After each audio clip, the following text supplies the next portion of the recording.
Here we go.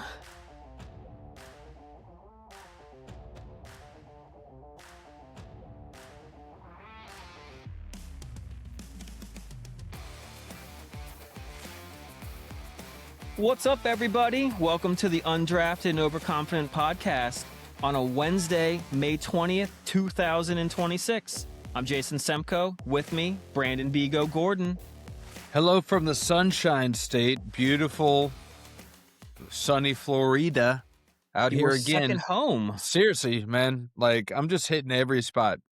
Miami, Orlando, Tampa, Lakeland. You're going downhill of the places that you're going to. Yeah, popularity and familiarity way downhill. Downhill. How is old Lakeland?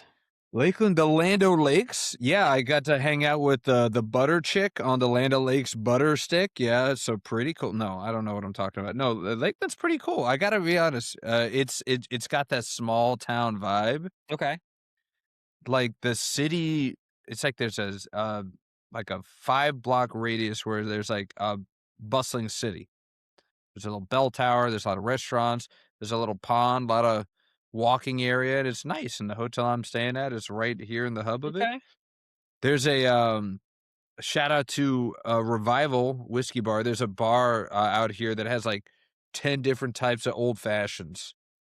And I was like, I got to check this out. Right. And I was like, oh, okay. I didn't try all 10 in one sitting. That would have been rough. I'm here for work, but I did go there.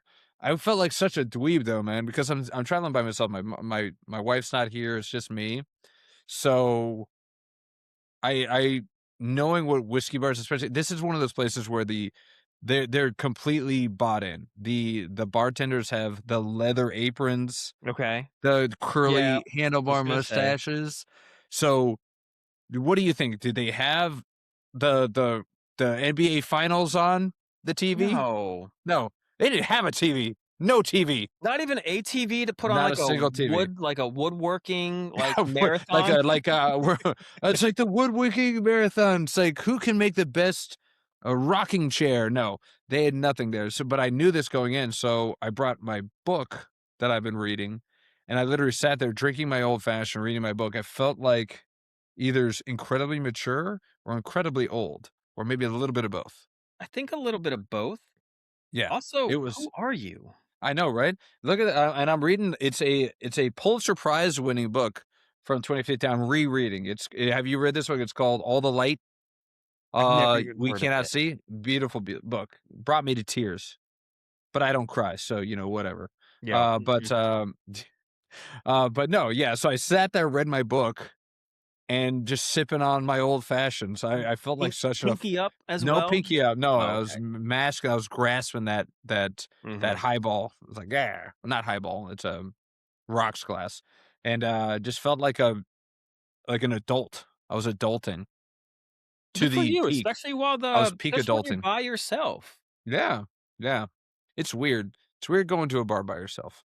I mean, it's weird going anywhere, but can you imagine, like, I've never been comfortable eating at a restaurant. When you're out, you're like, you have to get food.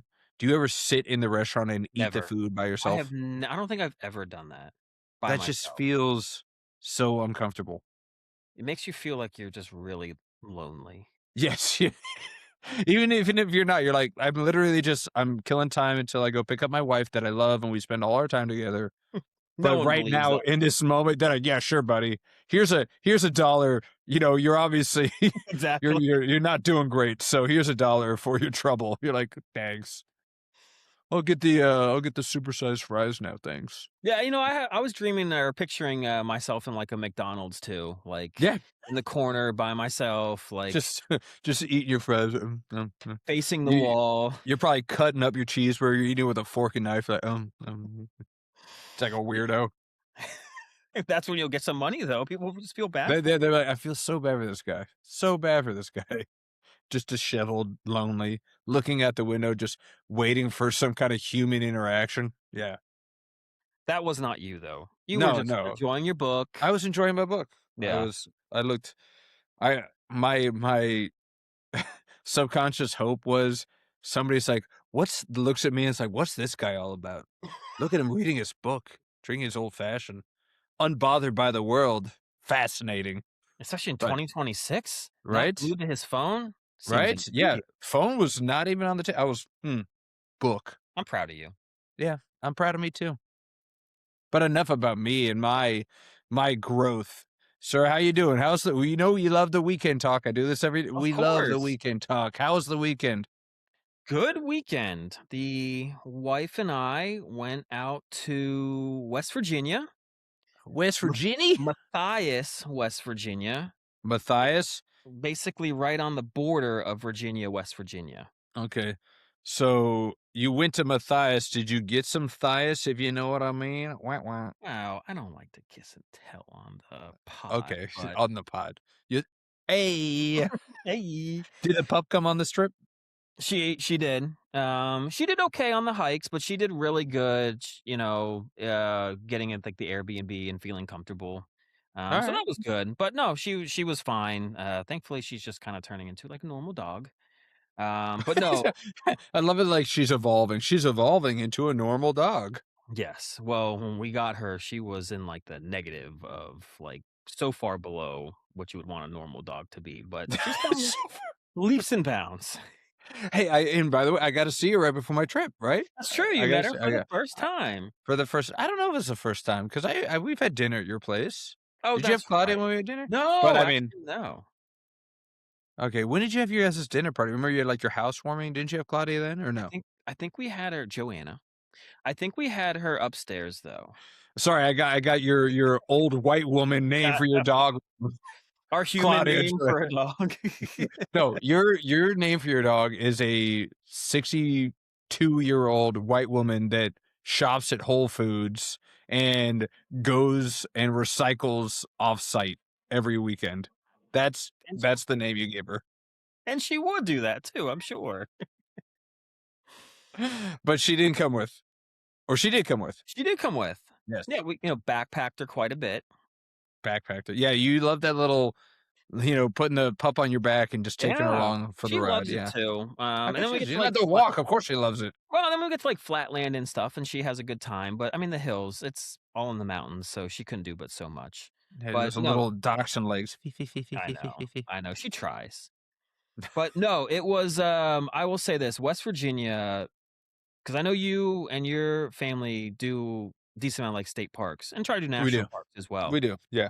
West Virginia blows Virginia out of the water when it comes to state parks. Like Okay. there's always at least some attraction at these state parks that are like national park-esque. Like there's some really cool waterfalls at some of the state parks, and Alright. this one just had like a crazy view of like 5 different counties with like the rolling mountains just kind of like appearing out of nowhere like once you get to the top of the mountain. Like it was just I've never seen that at a Virginia state park. Picturesque, very picturesque. Very picturesque. One of those like worth making it like the 2-mile trek straight uphill for, whereas like the Virginia ones you're just kind of like, "Oh, that's it?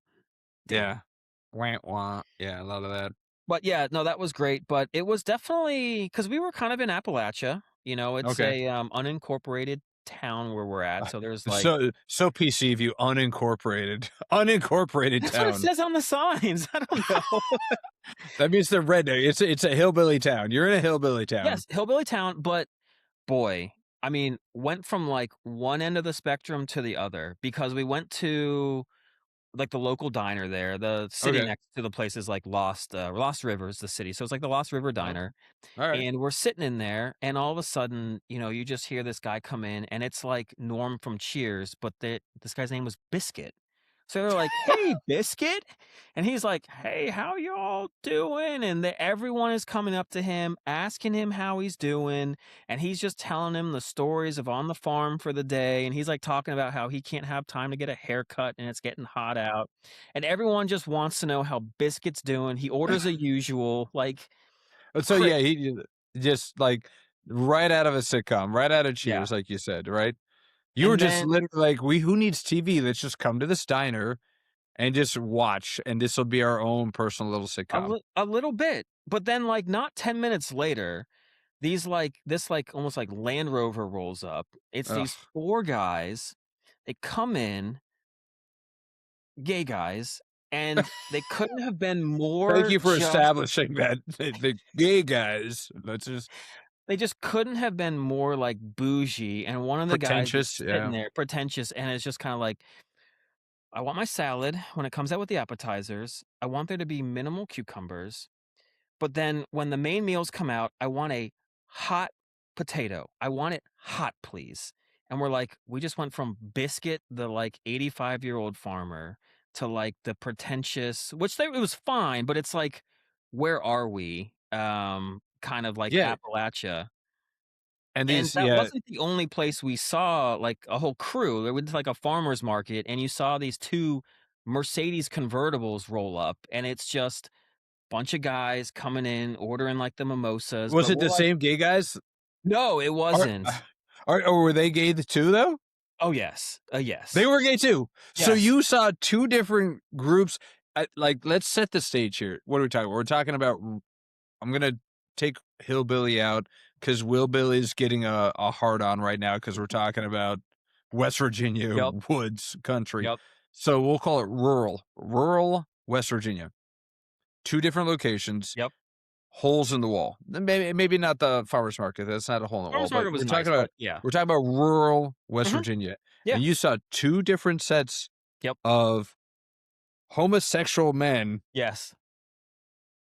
They trying to gentrify or Ap gentrigay the rural West Virginia area? What's going on here? apparently, that area is a hotspot for, like, DC, Careful, Baltimore, careful. like Hotspot no. for what? No, for people to, like, travel to get away from the city, I'm sorry. Oh, okay. I All didn't right. like that, Yeah. but no, it's, like, um my farmer's market there, we met someone from Richmond, someone from Baltimore, but it's like a getaway, it's 3 hours away to get Yeah. away for the weekend, but it's a very LGBTQ positive community in Appalachia. In rural West Virginia, I Yes. never would have guessed it. That is incredible. Us I just love neither. I like literally this is out of freaking Zoolander. Chris is waiting for me to say it's like I'm a hot little potato right now. Like he's like, I want a hot little potato because I am a hot little potato right now. Ooh, just get it to me right out of the microwave, just nice and tight and crisp and just steaming from the mouth. Let's do it now. And then were they like pressing on the fruit? I'm just gonna do all my gay I stuff right just now. It's like, oh, this cucumber is just so bumpy. Can I get a No, smooth? Can I but get a they're just smooth cucumber? no, but they just made sure to, like, order, like, "I just want a bagel with cream cheese," and then one's just like, "I'll just have the mimosa," or one's, "I'll just have a scone and a mimosa, though, A please." scone. What part of like, this is not the West Virginia I know. It's like biscuits and gravy. I know. It's like draft beer. You're getting scones. You're I think getting mimosas. they're Where are playing to we? their What is audience. happening? I know. Apparently, they're just going with the times. They're just realizing, like, this is you adapt or die, and we Yeah. are adapting to the people that are coming into our atmosphere right now. I will say this to kinda end the trip, it was a great trip, but this is an instance, though, where I think, like, Airbnb has absolutely completely helped a town like this because Okay. there's no other way, there's no hotels, all it No. was a long it was a beautiful it was, like, just a two-lane road and mountains on, like, both sides and, like, fields leading up to the mountain. It was beautiful, but there's no hotels, there's, like, No. one motel, but no one's gonna stay there, but people have all these Airbnbs and you're like, "Yeah, sure, let's just get a big house for, like, a weekend and tour this city that's, like, 3 hours away." So, as much as sometimes it sucks that Airbnb, like, takes over and, Yeah, well, that's why it's like a double sword. You said it's great, but it's definitely very double-edged, right? it is. It's great for, like, the businesses, but for the people, they're probably getting priced out, like, all these I bet you the people that own those Airbnbs, I bet you it's not Biscuit, 85-year-old Biscuit that's like, "Yeah, you can stay in my house, and I'll just sleep in the shed in the back." Like, no, they're not doing that. It's people that are from DC buying these It is. properties and then Yeah. renting them out. It's not Well, like Biscuit's like, "Don't worry about me." It's like, "I just need a tent and some binoculars so I can watch it when you sleep." No, it's none you're of that. being so mean to Biscuit. He was such I a know, sweet so old man. what is it? It's entertainment. He's like, "I don't got cable, so I got my binoculars to He help me probably out." didn't have cable. He probably doesn't watch TV. No, absolutely, yeah, absolutely. But no, it sounds like a great trip. It You was. It got was a you had great getaway. entertainment, you had outdoors. It sounded like a great trip. Highly recommend because it's only a few hours away. So I'll go right into my weekend then. My Yeah. weekend was pretty good. Nothing really of note to kind of go over. It's just more of the same. We're just dadding and parenting and whatnot. But I did have to go to Lakeland, Florida on Monday, so I'm back here in the sunny state of Florida. And I gotta say, I kind of said in the front end, I'm casually impressed with Lakeland. Okay. Kind of casually impressed. You hear about Tampa and Orlando and Miami and to a lesser extent, very lesser extent, Jacksonville. Yeah. But, Gross. gross. I mean, it's just gotten grosser in the last, like, 3 or 4 years. Yeah. It's Yeah. almost like not even worth thinking about going to anymore. Yikes. But Lakeland, it's got a quaint charm to it, I gotta say, man. Like I Okay. said, it's like it's got a small town feel, but it seems safe to walk. Apparently, there's a ton of homeless people here. I haven't seen them because I've been up here at night, but, Oh, apparently there's a lot there. But, yeah, there's okay. cool shops, nice restaurants. And, cool vibe. I went to this restaurant today, and they're like, "You coming back?" And I was like, "Well, I'm here from work." Like, "Well, will you here tomorrow?" And I was like, "Yeah, technically." It's like, "Well, you come back. I'll remember your name." And I'm like, "Okay, cool." And they want some Freaky, business. right? Yeah, yeah. They want some fresh meat. But, no, Lakeland's nice. It's too bad it's landlocked and there's nothing around. It's literally one of those drive-by Yeah. cities between Tampa and Orlando. It's like equal distance. That's the other frustrating part. I don't understand and respect to the people that do, but for those people that live more than, I'd say under an hour, I'd say 45 minutes away from an airport, like, how do you travel? It's the worst. I'm in Lakeland, it's 45 minutes from Tampa Airport, it's an hour away from Orlando Airport, and then you think about it, it's like my wife has a friend that lives in, like, some podunk town in Mississippi, and Yeah. it's like 2 hours to an airport. Gross. Like, what do you that sounds horrible. It's like, I don't wanna be right next to the airport, but I need to be within driving distance You to an think an airport. hour is too far? I think an hour is too far. Anything over an hour is too far.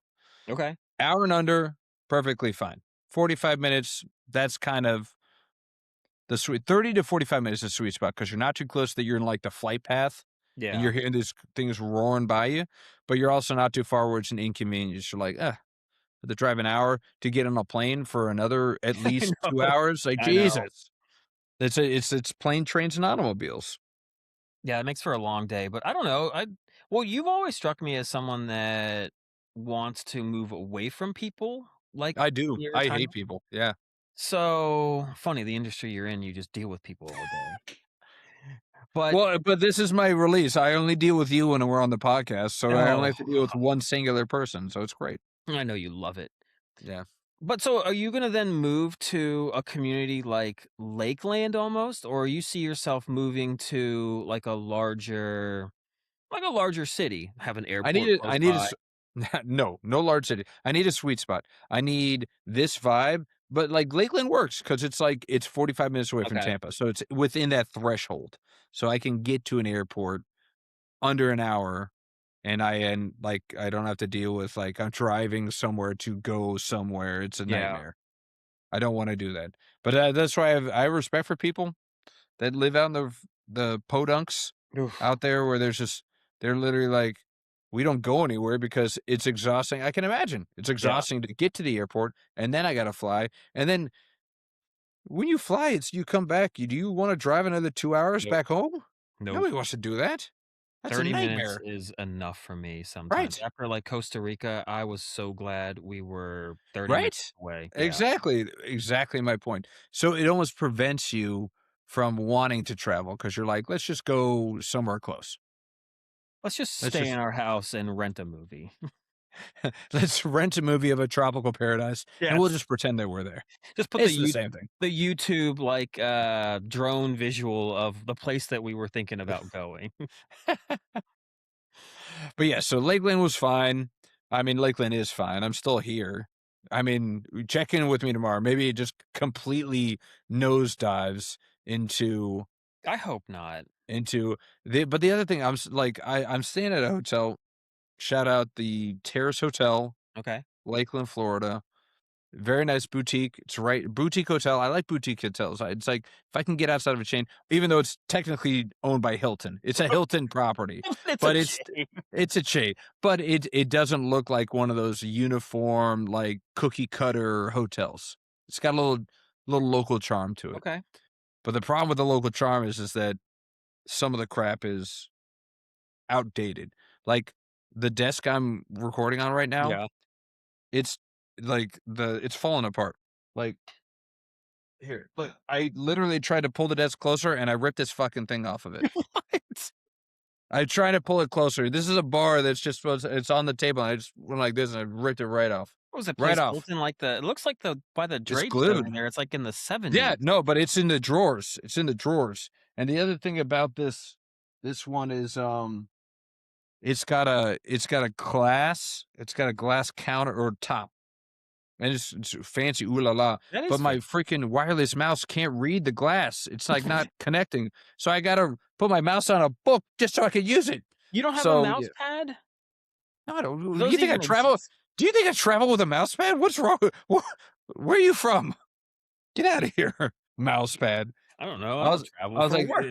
I love the boutique vibe, it's great, but literally go to IKEA, just get some, like, IKEA furniture and just build it and just put it up so that I can have something that I can actually have a workstation because this is ridiculous. That'd be But nice. I know, right? I mean, IKEA's got good stuff. IKEA's got good stuff. You just And gotta take the time and deal with trying to build it. yes.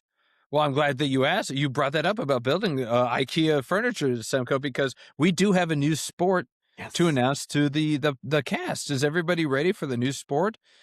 Who here has heard of Flat Pack World Championships? Flat Pack World Championships. I kinda hope that no one in our friend group has at least heard about it. There's zero chance that anybody has heard of the Flat Pack World Championships, but this is we just completed the second annual Flat Pack World Championships Oh, in May. So apparently this is an event that's done through a home design expo and has competitors racing through multiple rounds of IKEA assembly with a yeah. live audience cheering them on. So there's a crowd cheering these people on building furniture. This is a thing. Second annual. I mean, look, you've got events where people will watch other people do push-ups and pull-ups and Well, run, so people will yeah, watch you talking anybody do about like High something. Rocks? Yeah, no, but I mean, here's a knock to your um your English Premier League. Okay, this is done in Manchester. This is how bored they are of soccer or football. They're like, I'd rather go watch somebody build a nightstand than go watch another Man City event or whatever. Granted, there's losers in every country that do stupid stuff like this. But no, yeah, so they did this right outside of Manchester in some place called Wigan. Well, the winner was Haley McCauley of Wigan. Apparently, she won it last year too. So she is the Wow, perennial winner of the Flat Pack World Championship. So shout out to Haley McCauley of Wigan, outside of Manchester. good on you. Apparently she the Wigan Today, assuming a newspaper, reported that she displayed speed, precision, and calm under pressure during the final round, in which she put together a nightstand in just over 8 minutes. That's impressive. That is impressive. Nightstand in 8 minutes? I'm That's like, thinking 80 minutes for me. yeah, minimum. But that's because when I do, have you built IKEA furniture? Have you A done this couple, before? yeah, Yeah, you've done it. couple. I'm I either it taking too long to make sure that I have the right piece and the right. It's like, okay, this says it's 1 and this is 2, and 2 goes in 1. Is this right? Or I'm rushing too fast, and Yeah. I'm like, the freaking handle's on the wrong side, and I have to take it all apart and put it back together.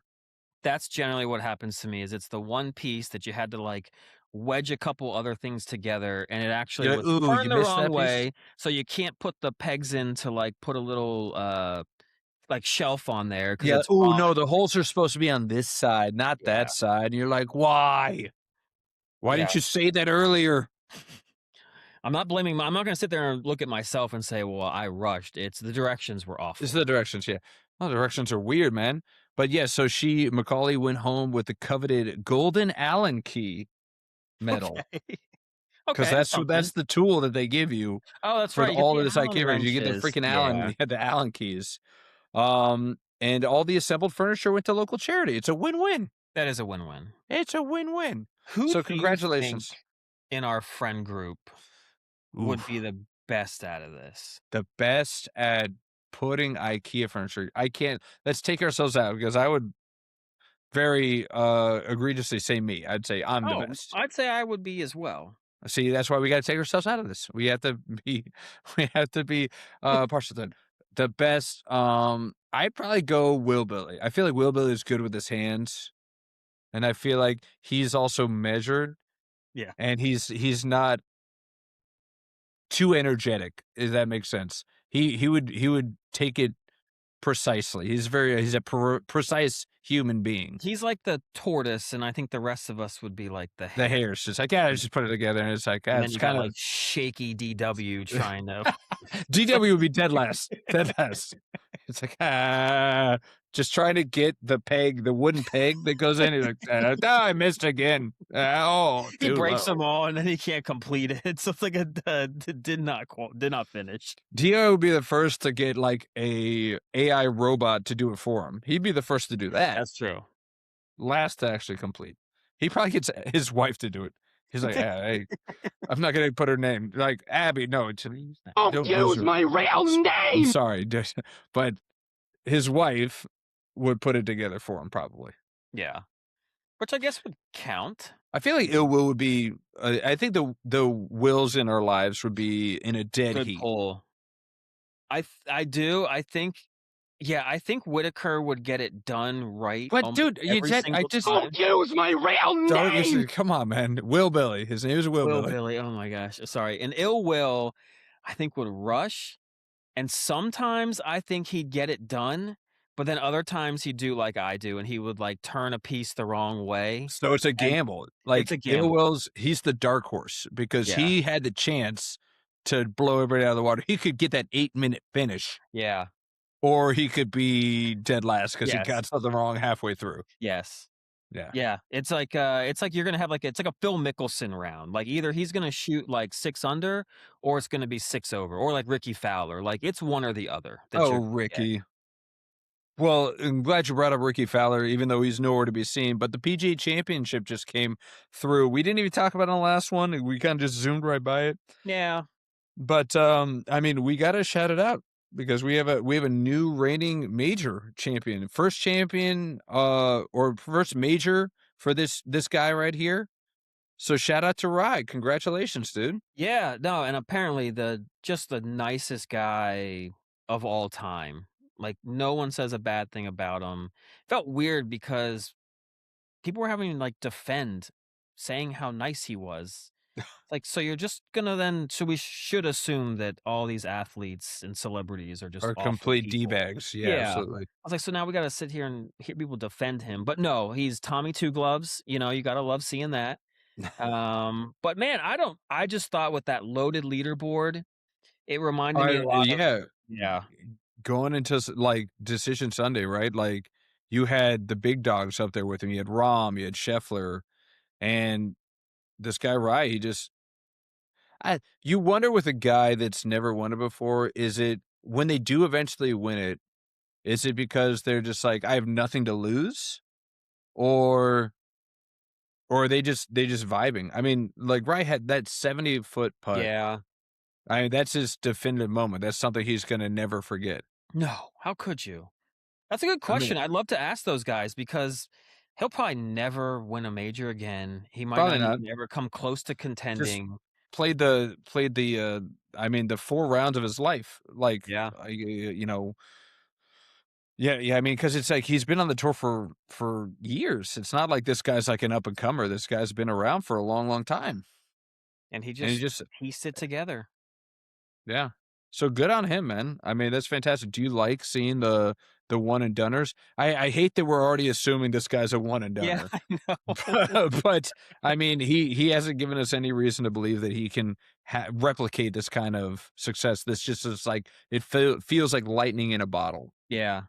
I think every so often just to kind of have a story like that come up, like Danny Willett when he won the Masters. I think it was like I can't remember how long ago that was, but I mean, it was a loaded field as well. That was like 2016, 10 years ago. I mean, that was a loaded field all around him. He came from like 3 shots back on the back 9. No one had him on the bingo card winning heading into the back 9.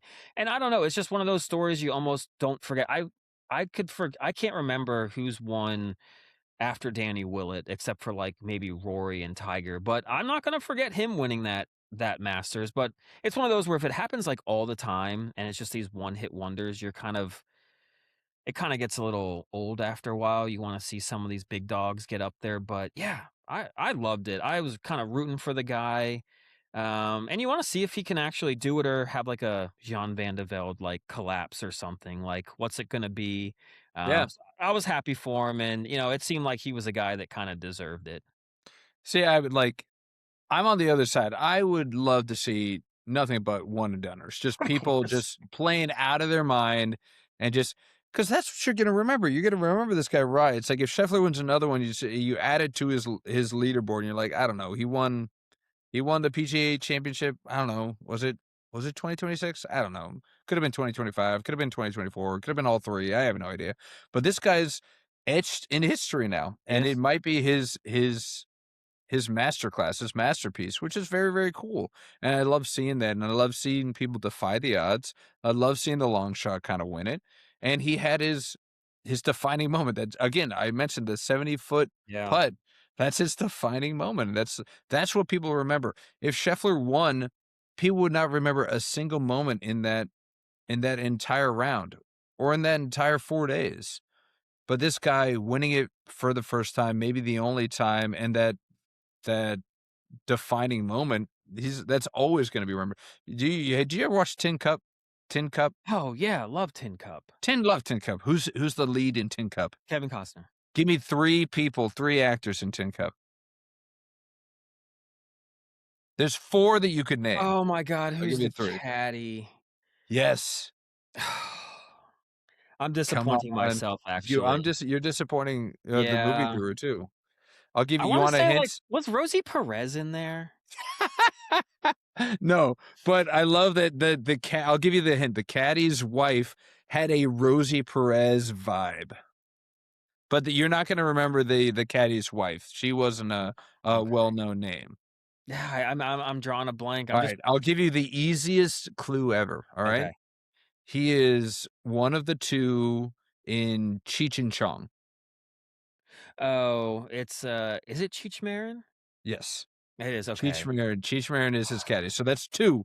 Can you give me one more? Either his antagonist in the movie or his love interest in the Yeah, movie. I'm like picturing the face of the love interest, but I don't even know if I do know her Can pull name. the name. Yeah, Shame on you. She's a looker too. I know. Looker in her own right. Yeah, I can't remember. It's Rene Russo. You know what? You're right. I do always forget that that's what Rene Russo looks like. And you don't remember the antagonist? Come on, Man, it's antagonist. been so long. He wouldn't shake the kid's hands like, yeah, don't fucking touch me. It's Shooter gross. McGavin? No, it wasn't Shooter McGavin. But he did have a Shooter McGavin vibe. Yeah, he It's did. Don Johnson, Miami Vice, Don Johnson. Oh, okay. Yeah, I wouldn't have pulled that name. I haven't seen him in too much stuff. All right, so we dovetailed into movies, so that's your movie moment, Seabear. You got it. But He just angers him. yeah, just to boil his blood. But no, but that reminds me of that scene where he butchered that 17. Yep. Was it 17? But that's what they'll remember, that he took drop after drop and then he finally sank it. That's The what people last remember. ball. The last ball, right? So that's like this with the ride. It's like people are gonna remember the 70-foot putt that really much iced it, and he defeated all of these giants in the game. Yeah. So I think it's such a cool story, and I wish we had more stories like this. It gets boring when freaking robot Scheffler just wins after wins. But then when he wins like 10 plus majors and you're like, I got to watch the guy win. But that's the thing. If he's going to win all these majors, you got to go up against these guys that are hot for a 4-day stretch. Yeah, That's true. how difficult it is to win multiple majors. So maybe, yes, you won't remember the tournament as much, but you'll just be like, almost fascination, or lack of a better word, of that a guy could actually win that many when you've got to go up against anybody of these like 100 guys that could just be hot for 4 days. This is one of those topics that you and I will always be in I disagreement know. about. Always. But you like chasing greatness, You do? and I like seeing disparity in the field. That's always going to be one of the things that really just puts us on odds.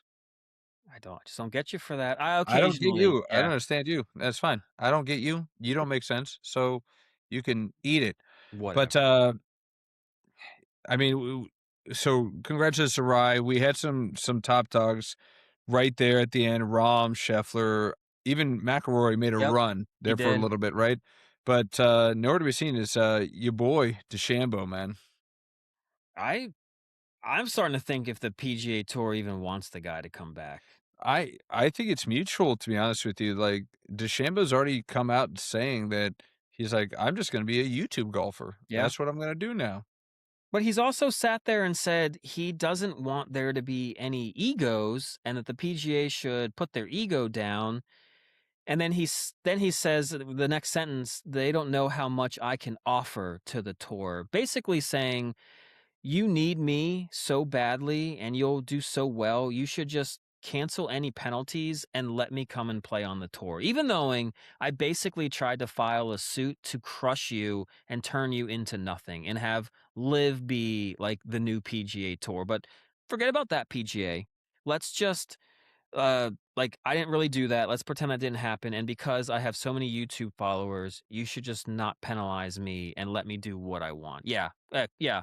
Ego, what? Like, I don't get Yeah, that. that's going to open up such a can of worms, right? Because we've already seen some of these defectors come back, and they've already had to pay their fines. Kepka's Yep. had to pay fines. Patrick Reed's had to pay Yep. fines. If they buckle and allow DeChambeau to come back without fines, they're gonna have a lawsuit on their hand. Kepka's gonna sue him. Patrick Reed's gonna sue him. And they should. Give me my freaking money back. Yeah. You just let this guy like ice skate back in without any kind of penalties. I'm paying $100 million. That's not. There's. You can't reshape the rules. And yeah, I'm with you on this. Where DeChambeau's just he's trying to have his cake and eat it too. Yeah. He's like, you want me? I don't need you as much as you need me. I can go do this on YouTube. Then why are you making such a stink about it? Then just go. If that's how you feel, just go. Because you're not You really don't. a golfer anymore. I mean, look at your performances in these It's not been majors. great, man. It's No. not been great. He definitely has. He can be the male Paige Spearneck. Just Yes. wear very scantily clad outfits and go out there and drive the long ball. I know you'd want to see DeChambeau in a tennis skirt driving those balls, Semco. I would watch him wear whatever he wants if he's going to try to drive greens from like 400 yards out. And That's then fair.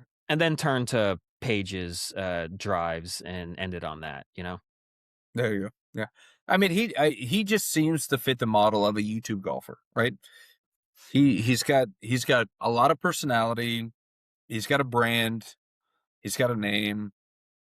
He'd probably make more. And I know the last time we talked about this, you brought up how these guys are competitors and they want to compete against the best. But I don't know if that's this guy. I think he's realized that he can't consistently compete with the best in the field. So he's like, why not just be the best in YouTube? Be the Yeah. best in that field. So I think that be perfectly fine with doing that. He seemingly has taken the money and is, like you did say, and is like, this is more than enough. Like, do I need to do the grind anymore? No. So let me just post random YouTube videos or have Kevin Hart be my caddy in this instance, or, find some other celebrity to play golf with, and show them some tips or something along the way and make it a little wacky. Yeah, I don't know. I'm a bit of a snob, I guess. I didn't really care for all that shenanigans at the Masters anyway. So get out of here, Bryson. The shenanigans. Yeah, you're part of that hoity-toity crew that's just like, oh, I want them to be buttoned up and reserved and wearing their Pants. pleated pants. Their pleated pants. They Caddies gotta got wear gotta shorts. gotta have pleats. And there's pants. Say pleated pants already? Yeah. Okay, I've killed that one. Well, we're going from pants to shorts because we're going into the NBA there, sir. Yeah, So we NBA are. Finals, we're officially into the Final Four. Don't call it the Final Four in the NBA Finals, but that's what we're going to refer to it as. 4 teams left, all fighting for that. What's the NBA trophy name? Do you know what it's I called? think it's still called the Larry O'Brien That's Trophy. right. Yeah. Yeah, Larry O'Brien. Good old Larry Yeah, Larry. I O'Brien. know exactly what you did. Yeah, what's like anyways, so yeah, we got 4 teams fighting for it. Not a lot of disparity outside of the 1 seed in the East getting dropped, but I think we both agree that Detroit wasn't kind of they were kind of a faulty 1 seed Yeah. in the East. You know, I know that I mentioned, I think that you were kind of agreeing with it, that they were kind of they need to get punched in the face. They made the playoffs, they're a top seed, but they needed to have that grit and have to go through it. Nobody thought they were going to come to the playoffs and immediately be able to run the table. No. So, unsurprisingly, they got knocked by the Cavs. It did take 7 games, Yeah. but the Cavs took care of business. And this is where they fall apart because, as I predicted, this is where that team falls apart. My predictions are coming true. I had the Knicks Cavs, and I think I gave your Nuggets a chance. So I think it was Nuggets OKC I had Yeah. in the finals. So a little off there, but on the East side, right exactly how I predicted it outside of, Detroit went one more round than I thought they did. Knicks won game 1. Looks like they are in complete control. Yeah. So I think I'm confidently comfortable with that pick on my side. Well, are you confident? I mean, they did have a 22-point lead with 7 minutes to go in the game against your Knicks. I know, and it went to overtime. I get that, but the end outcome is the end outcome. If they had lost that 20-point lead and then lost the game, yes, I'd be a little bit more concerned. No, no, But no. The Cavaliers lost the lead and lost the oh, game. that's right. I'm sorry. Well, yeah, that's more the point, right, dude? The NBA, and Will Billy can attest to this. I've been saying this for like 25 years. I think I've told this to you too. It doesn't matter until the last 5 minutes. I don't care what the score is. The Magic proved that against the Pistons. They were up 20, 30 points at half on a elimination game, Yeah. and then they went 0 for 23, and they lost that freaking game. It doesn't matter. It doesn't matter until the fight. I don't need to tune into an NBA game until there's 5 minutes left. You're not wrong. There's no reason for me to be like, oh, they're up 20. They're going to crush this. No, it's gonna even out. Like, especially in the playoffs, it's more likely that the lead's going to diminish or completely dissolve than it is that they're going to continue to just run roughshod on a team. It's just Yeah. unlikely. So yeah, I'm not concerned. In fact, I'm even more confident that the Knicks were able to come back from a 20-point deficit and then end up winning the game, because that is deflating as hell It is. It is. for the Cavs. We had it. And I just love, because it's also just the narrative of James Harden not Yeah, man. showing up when the team needs him to. And James Harden is an amazing scorer. Luka Doncic, you're an amazing scorer. You're not in shape, so they made you play defense, and then you couldn't play offense. It's like the Knicks. I loved Mike Brown, the coach of the Knicks, so much because he just literally he called it out. He was like, remember playing him like when he was on the Rockets Yeah. and I was on the Warriors. The guy dribbles 1,000 times a game. He's like Kevin Durant and Steph Curry dribble like 300. He's going to tire himself out. And it exactly happened. Like, it wasn't the worst defense in the world, but either way, he was just having to work extra hard. And then offensively, he couldn't do anything. And He gassed. Yeah, yeah. absolutely. Yeah. Now on the other side, we got the Spurs kind of just punching the Thunder right in the mouth. They took game 1. Dude, Wembayama, it's not since Shaq has anyone just so dominant. I mean, Wemby's in the paint. How does he not score? I mean, how do you not He's a just cheat code. We talked about this. He's a freaking cheat code. I just thought maybe, another team that plays good defense could somehow not let him get into his spot. or they're just a little taller and could deal with it. No, like a ball goes up, and if he wants to get the offensive rebound, he's gonna get it. Like, Yeah. he wants to get the defensive rebound, he's gonna get it. It is one of those where, though, you don't want him to tire out, so, you gotta rest him. You can't go to him every single time. But, man, it's just if that game is within, like, 5 or 6 points with 5 minutes to go, like you said, I mean, how could you not just assume that Wemby will just win the game for Take them? over. Yeah, Yeah, absolutely. Well, and the other thing that I realized in like game one is, man, the Thunder, whether it's on purpose or not, they're really turning into the heel of the NBA. yes. Like people already are not on SGA's side because his game replicates Harden. He just gets on the line way too much. He plays for the foul. And yes, he's a great player in his own right, but people are going to remember that it's like, oh, this guy just always gets on the free throw line. He's always trying to draw contact, and he's always doing this. But then more so after game one, did you see this at the free throw line when Chet purposefully stepped on Wemby's foot to try and, I don't know if he was trying to injure him or prevent him from going up for the rebound. Did you see this Really? review? No. Yeah. So there's a video out there of on the free throw line, and I don't have any more context than that. But you can see him look down. He's looking at Wemby's probably size 20 foot, Seriously. and when the shot goes up, he steps on his foot, and then he gets his hands up, and Wemby's like trying to pull his foot out of mud. Yeah. And I'm like, you guys are turning into a team that people are gonna be rooting against. They kind of And if are. they go on to win this championship, I feel like it's going to be the NBA version of the Patriots. It's gonna be you're either an OKC fan or you're Yes. a against OKC fan. And I'm an OKC fan. Me and Dwight. You're an OKC fan right DW. now. Yes. Well, DW by just default, he's like, I can't pick my teams anymore, so I'm just gonna pick winners. Yeah. Yeah. He's on that team now. He's on that wagon.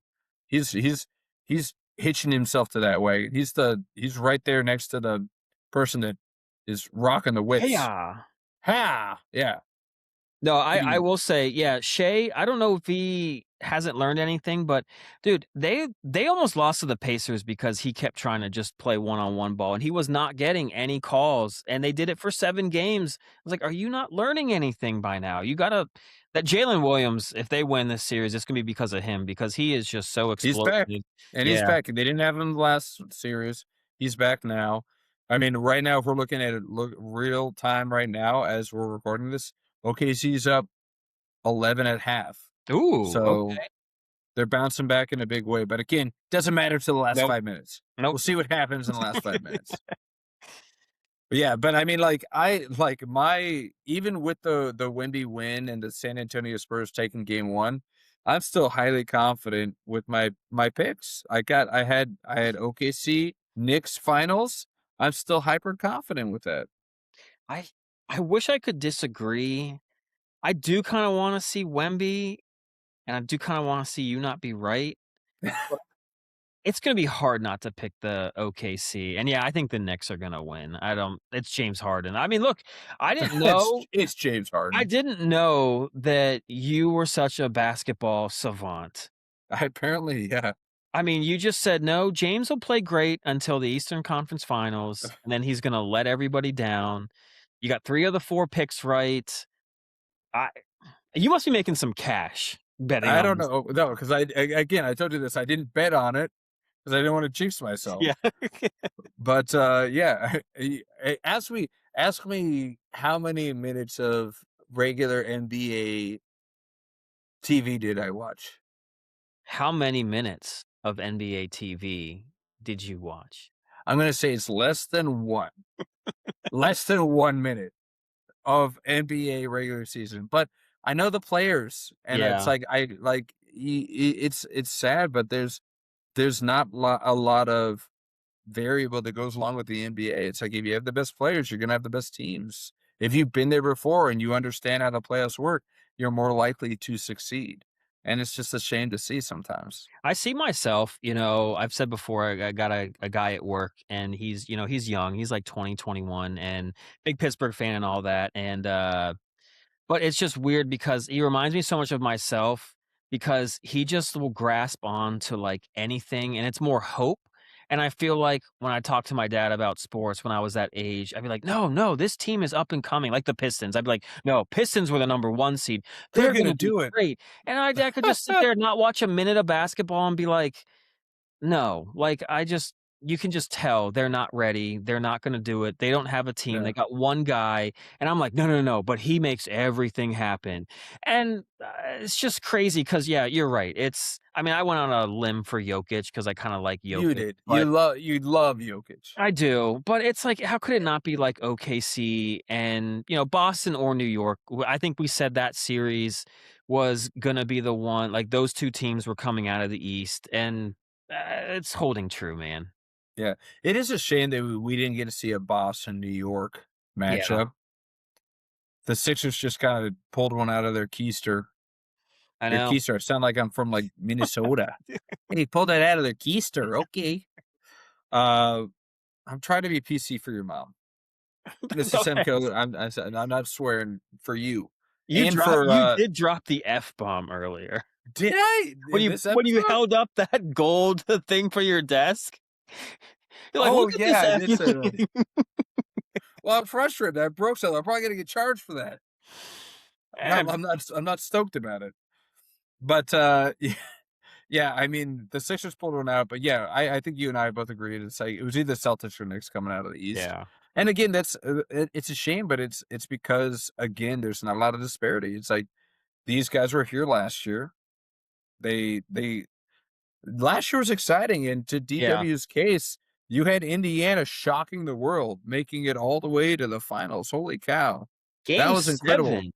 And that was must-watch TV, but sadly, that is outside of the norm. That is Yeah. the outlier. The normalcy is, okay, these guys are consistently in with the players that they have. Yep. When you start seeing these players move around, then there's some confusion. Okay, can Jalen Brunson go to Dallas and work with Cooper Flag, or can Jason Tatum? No, they're not ever going to trade, but maybe Jalen Brown. Yeah. Brown goes to, I don't know, the Pacers with Halliburton and they just kill it or something like that. That'd be impossible. But unless those things happen and you have the same players and the same teams, you're just like, okay, they've been there before. They've got a little bit more seasoning. They've got a little bit more understanding of what to do. It's easy to just decide that they're going to be the ones that make it in. Yeah. My algorithm is not rocket science No, it's at not. all.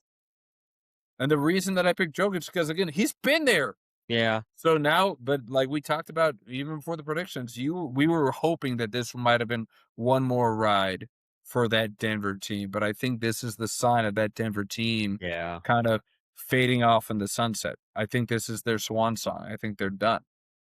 Unfortunately, I agree. I don't know if that means Jokic goes or they just blow up the team around him, but yeah, it was a good run. I mean, They got their championship. they did. So So good for them. At least they got the one. yeah. So they got their one.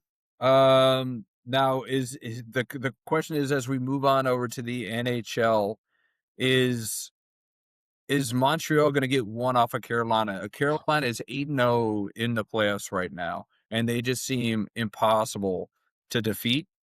But Montreal, this is what I was hoping for. I was hoping for this matchup because we Yeah, you got were. a David and Goliath right here, right? We got a Yeah. Carolina team that's just been running train, choo choo, all aboard. I don't even need the box. I'm just doing myself.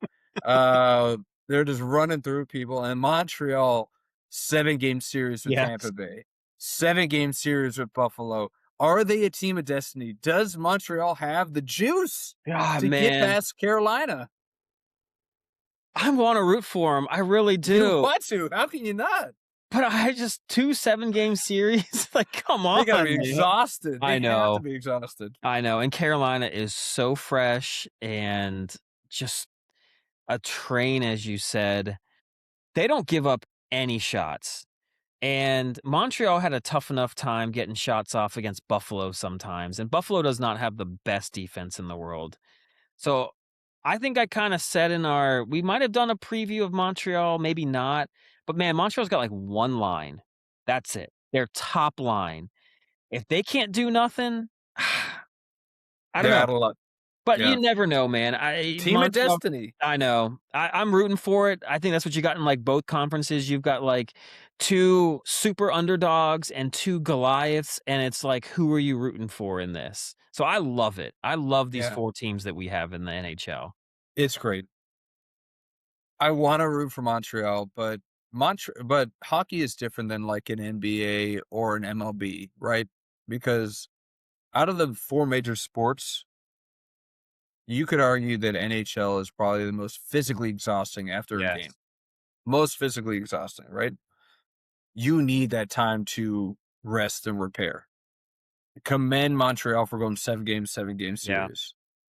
But that's gotta be exhausting. The time away that Carolina's got, whereas if it were the NBA or the MLB, you could say, "Oh, are they rusty?" In hockey, I feel like it's different where it's like, no, they're getting all this time to rest their bodies Yep. and really just be fully prepared for this. Like, I think the rest in the hockey playoffs is a benefit rather than a detriment that you might see in the MLB or in the NBA, where you're like, oh, but they're hot and they're moving and Yeah. they've got a rhythm to them. I feel like hockey is more so where it's like, no, we need to put ice on this, Yeah. I guess, or heat on this because they're on ice all the time. But they need a little bit of repairs. So I think Carolina's going to come out firing. I'd love it if Montreal, even with me picking Carolina to win the whole thing, I Yeah. had Carolina win the whole thing, I know. and it's like, again, I think I'm 3 for 4 on these playoffs too, right? I had Right. Vegas, Colorado, Carolina, and then I think I had what, Tampa Bay? You did I have can't Tampa remember. Bay. Yeah, Yeah. so I'm 3 for 4 on this. I'm just, again, everything's coming up Bigo, my friend. Yes. And no, I'm not going to change. I'm not going to change my NBA predictions. I'm going to take a page out of Semko's book. Okay. And, in the NFL midseason, you had your predictions, and God bless you, those 2 teams at least made the playoffs, because mine didn't. No. Mine did not make the playoffs, but yours did.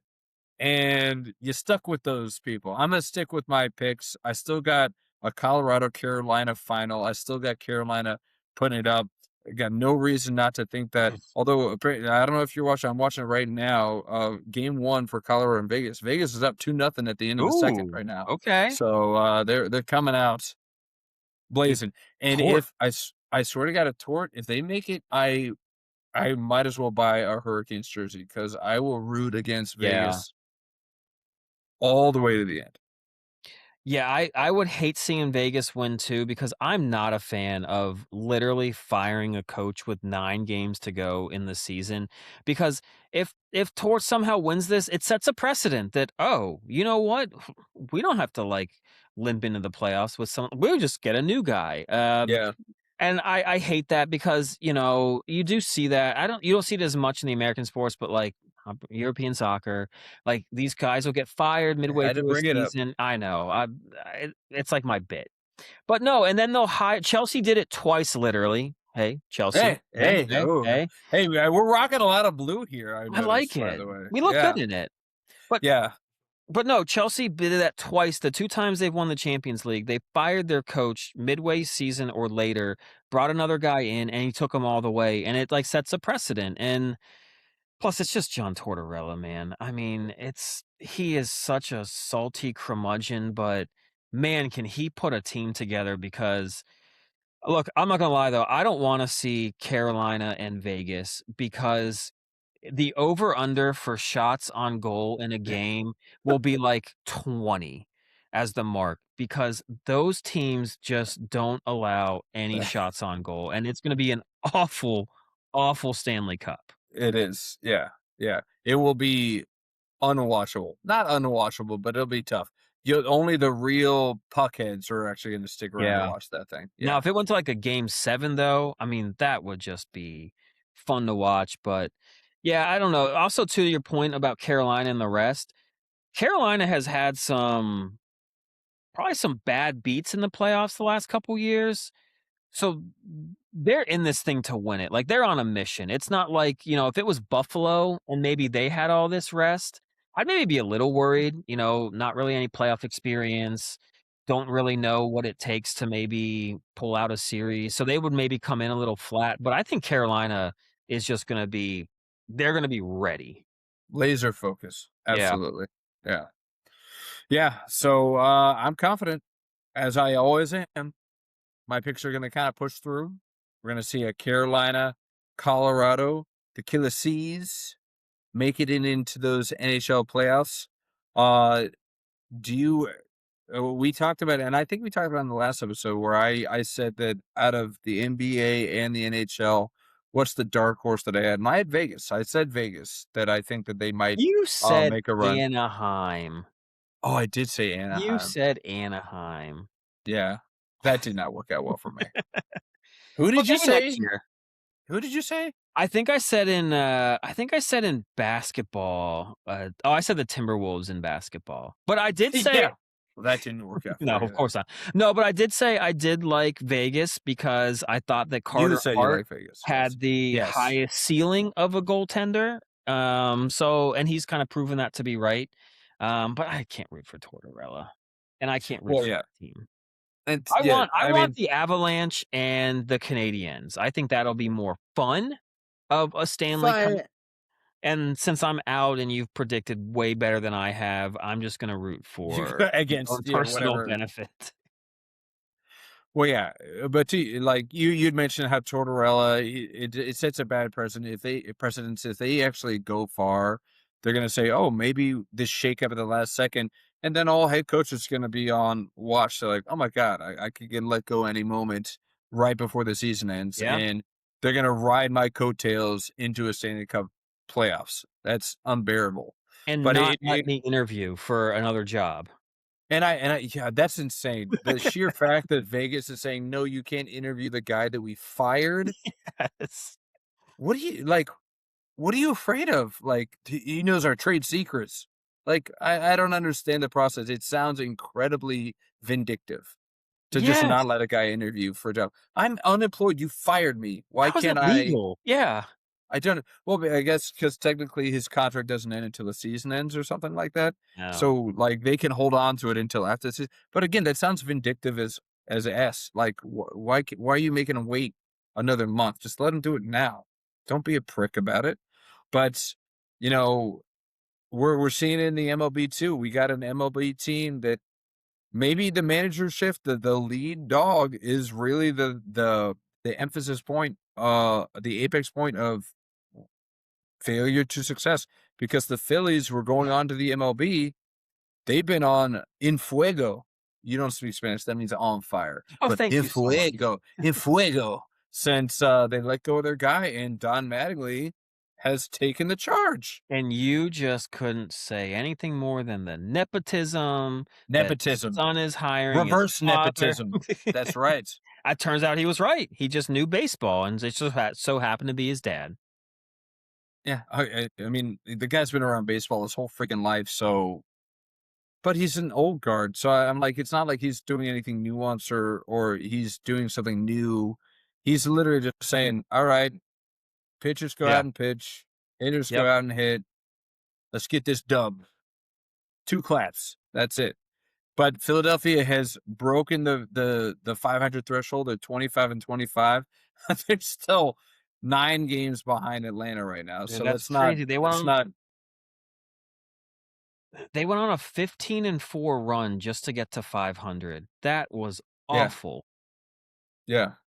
Sheer fact that they do that, but 15-4, that's also nothing to scoff at. No.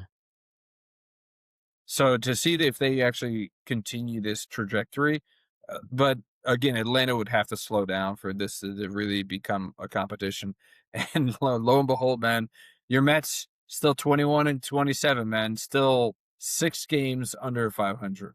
Well, they're getting better. They're only 6 games under 500. It's, this sounds like like an abusive relationship. Again, you're just like, he's getting better. He's he's not beating me as much. He stopped using he's using his bare hand instead of the switch now, so it's getting better. It's not the face anymore, you know? Yeah, it's all covered. He's only hitting me in areas where I can cover it up with a t-shirt. No, if anything that we just talked about, firing Mendoza from the Mets is a must-do right now. I don't understand. You get anybody else in there, and you've got to have success, better than what you're having. Well, and the sheer fact that they can see the change in their own division, right? They're okay. The Phillies fired their guy, Yeah. and they went on a 15-4 run. What's to say that maybe our team and our players in the dugout and in the locker room needs to see a cataclysmic shift, and that's what's gonna light the fire and then Yeah. get them going. I mean, I love my Nets. You know I love my Nets. But when the Mets have to split a series with the Nats right now with what the Nats are right now, that's cause for concern. We were talking about your Mets and how your boy Mendoza needs to get let go. ASAP, without a doubt. I mean, even the Braves, with firing Snitker and just hiring Walt Weiss, who was under Snitker, sometimes it's just a slight different voice is going to change everything. Yeah, and at this point now, we've got a large enough sample size now where you have to ask yourself as the Mets, like, what are we waiting for? We are dead last in our division with two teams that should very well be in the lottery for the number one pick in the draft in the Nationals and the Yeah. Marlins. And we're below both of them. We're below both of them. And you also have We're the Phillies 11 that are playing well now, so that's now one more team that's going to be tougher to catch. What are you waiting for? Yeah. I'm still holding out hope that we had a little gentleman's bet about which manager was going to get fired first. San Francisco still doing craptacular. They lost 3 in a row. They're 10 games under 500. Their only saving grace is technically they're not last in that division. You know, Colorado's got them edged out by a game, but still, and I'm still holding out hope that Buster Posey's just losing his mind and he's like, it's time to go. We got to go. We got to make some change. Those Giants, though, have got to be too good with their hitters. I don't get, like, Chapman, Adames, who is heating up, by the way. What a brilliant pickup by somebody. Whatever. And Devers, they got to pick it up at some point, right? You'd think so, but we said the same thing about Kyle Raleigh, and what happened? IL. Right on the IL. So, I don't know.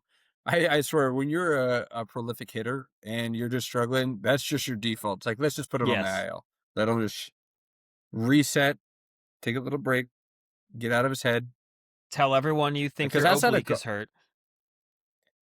My oblique. Point at your oblique. No, it's somewhere in this general area. My oblique. But, yeah, outside of golf, baseball's got to be the most mental game out there, right? Hitting that baseball. There's too much waiting. Hitting that baseball and just it's a chess match, right? With the pitcher and the batter and you know, what pitch is he gonna throw? What am I predicting? What is he thinking? And sometimes you can overthink it. That's the only reason I didn't make the MLB. Like my cousin, you know, saying what? He was able too smart, and I'm too smart. I'm too cerebral for the MLB because I overthink it. And I'm like, he's thinking I'm going to hit a curve. And so he knows that I know that he knows that I know that I know that he knows that he's going to throw a curve. So he's going to throw a fastball. He throws the curve. And then I'm like, it was a curve. Talk myself out of it.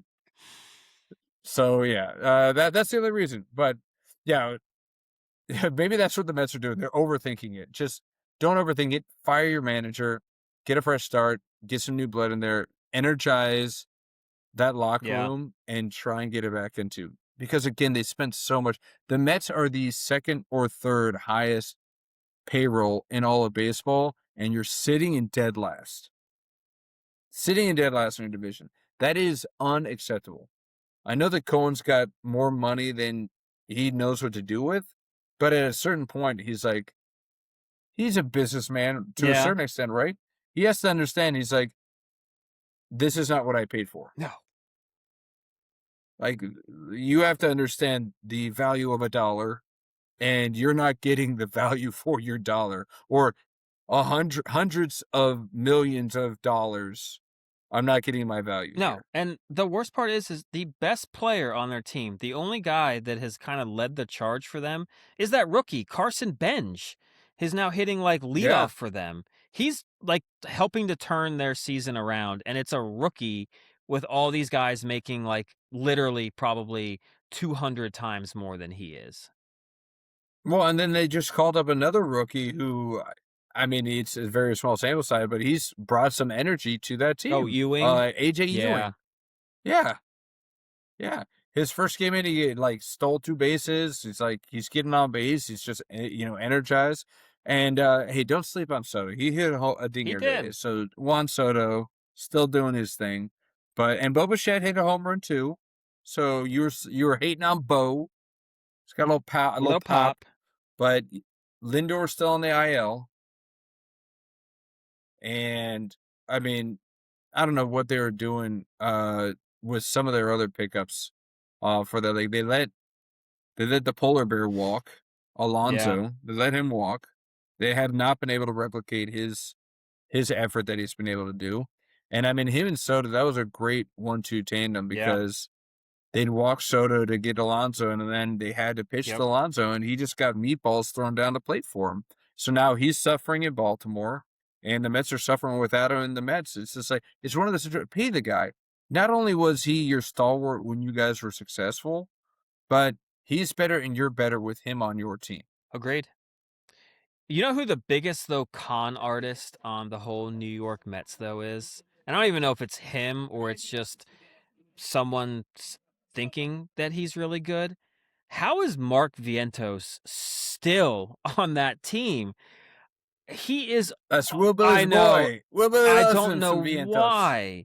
He's awful. He had like one good season. He's like what was it, Chris Davis on the Orioles? You know, that hit the 50 home runs and then then couldn't hit more than like strikeout city. Yes.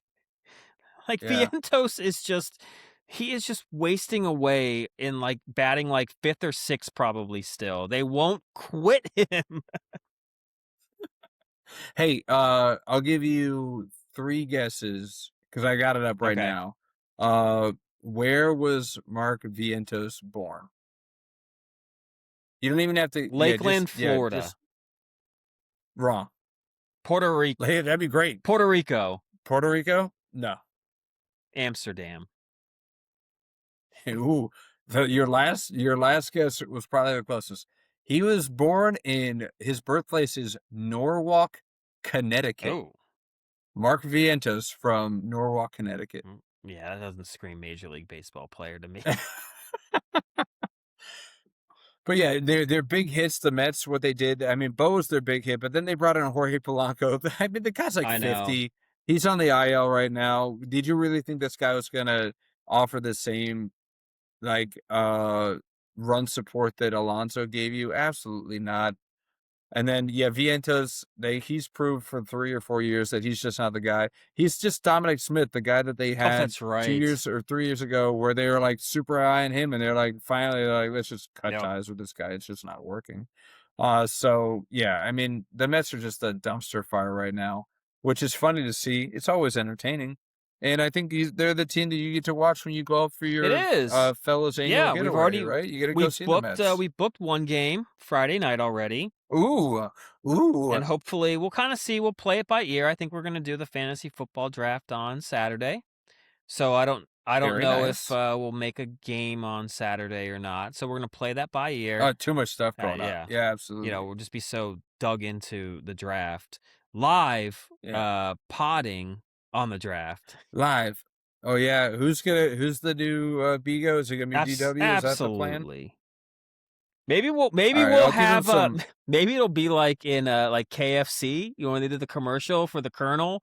Little doppelganger. There's 2 everyone Bigos. Will just come in. So first it'll be like Dwight, and then it'll be Will Billy, and we'll just kind of.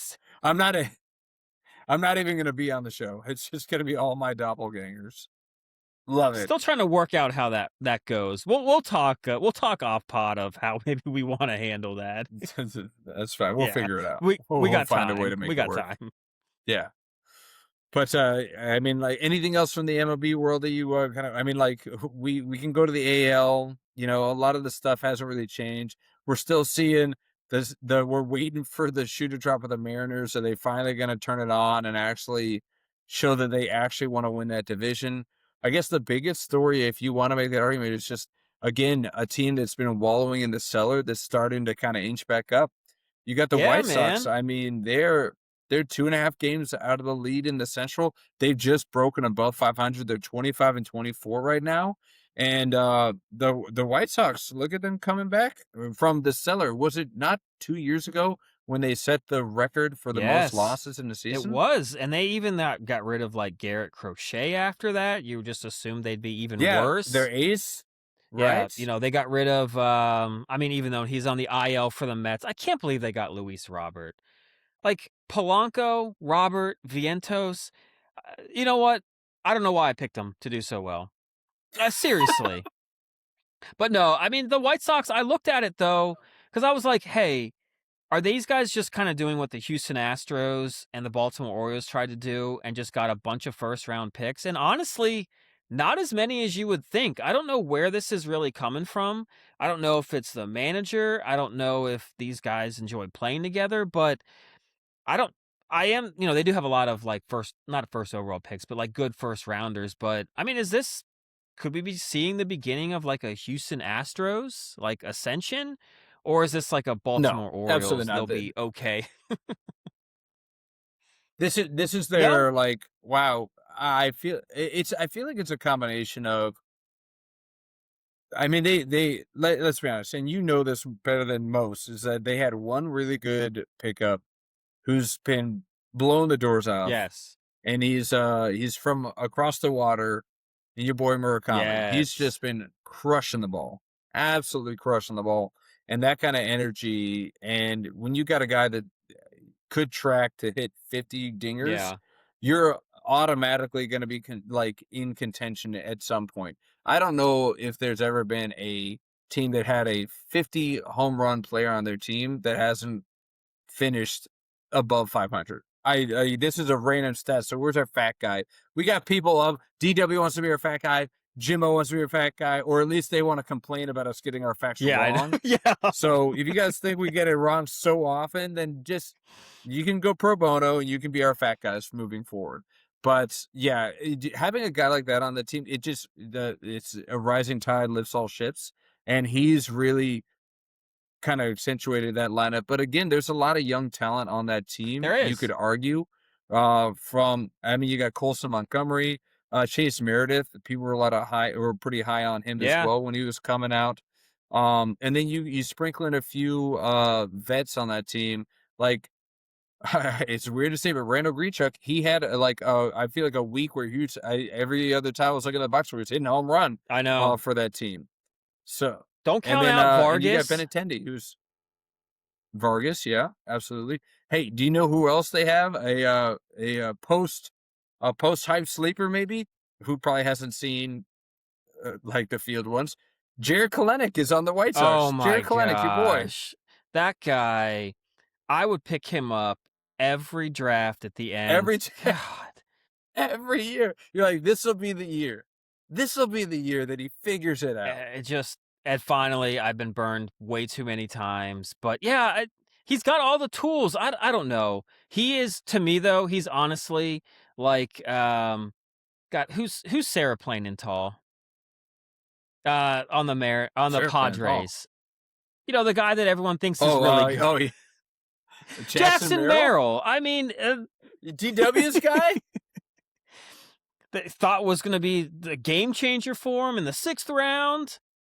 I don't know if you follow our other friends' teams. I know you have kids, so you don't have as much free time as like I do. I don't have not as much bandwidth. I don't. But no. I definitely do on a daily basis like to check DW's starting lineups, and more often than not, I like to peek at his lineups. Jackson Merrill, even fully healthy, 6th round pick, is not starting.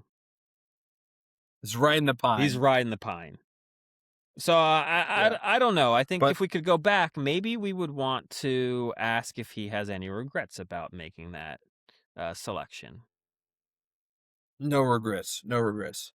But yeah, the White Sox are a fun story, but it definitely feels like a flash in the pan.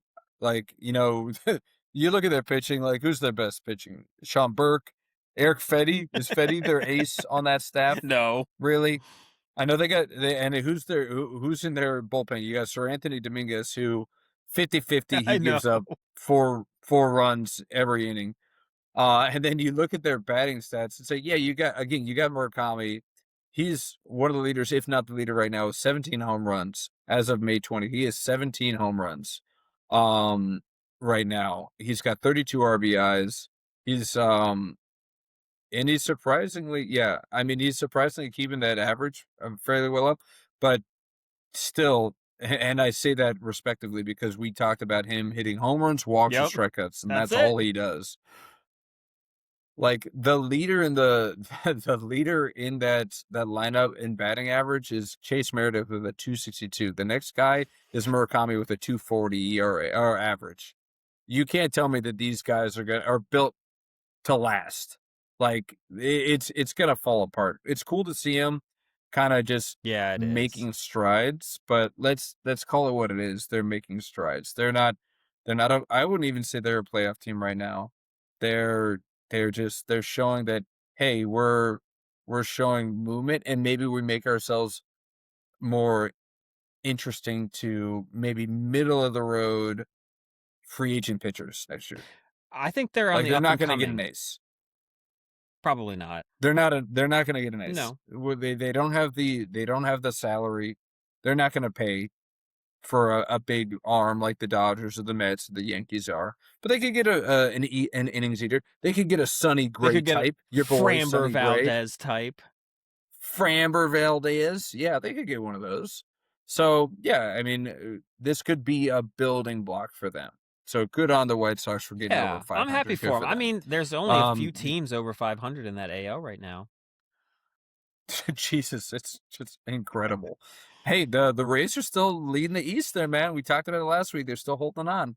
But you know what the White Sox need is they need a good closer on the cheap, and they might get one because Edwin Diaz might be just dropped like a hot potato, bringing the hot potato back for you. By the Dodgers because of this new little break. It's not the loose bodies that he keeps smashing. He's smashing those loose bodies and getting them stuck in his elbow. But apparently he can't get enough of some cocks too. So he's got loose bodies in his elbows. He can't stop betting on cocks. So yes, he's been embroiled in a illegal fighting cock ring with a couple other major league ball players, Edwin Diaz. Like, you can take the cockfighter out of I don't even know where my analogy is going here right now. Cock, maybe. Wow, no, No? okay, you went straight for the gusto there. No, you could take the cockfighting out of the Dominican Republic, but you can't take the Dominican Republican out of cockfighting. Is Edwin Diaz He's Puerto Rican. DR? I'm probably just. Damn it! But I was 50-50 shot. But yeah, I know, because the DR is also huge into the cockfighting as well, as Pedro Martinez found out. Yes. Yeah. Very true.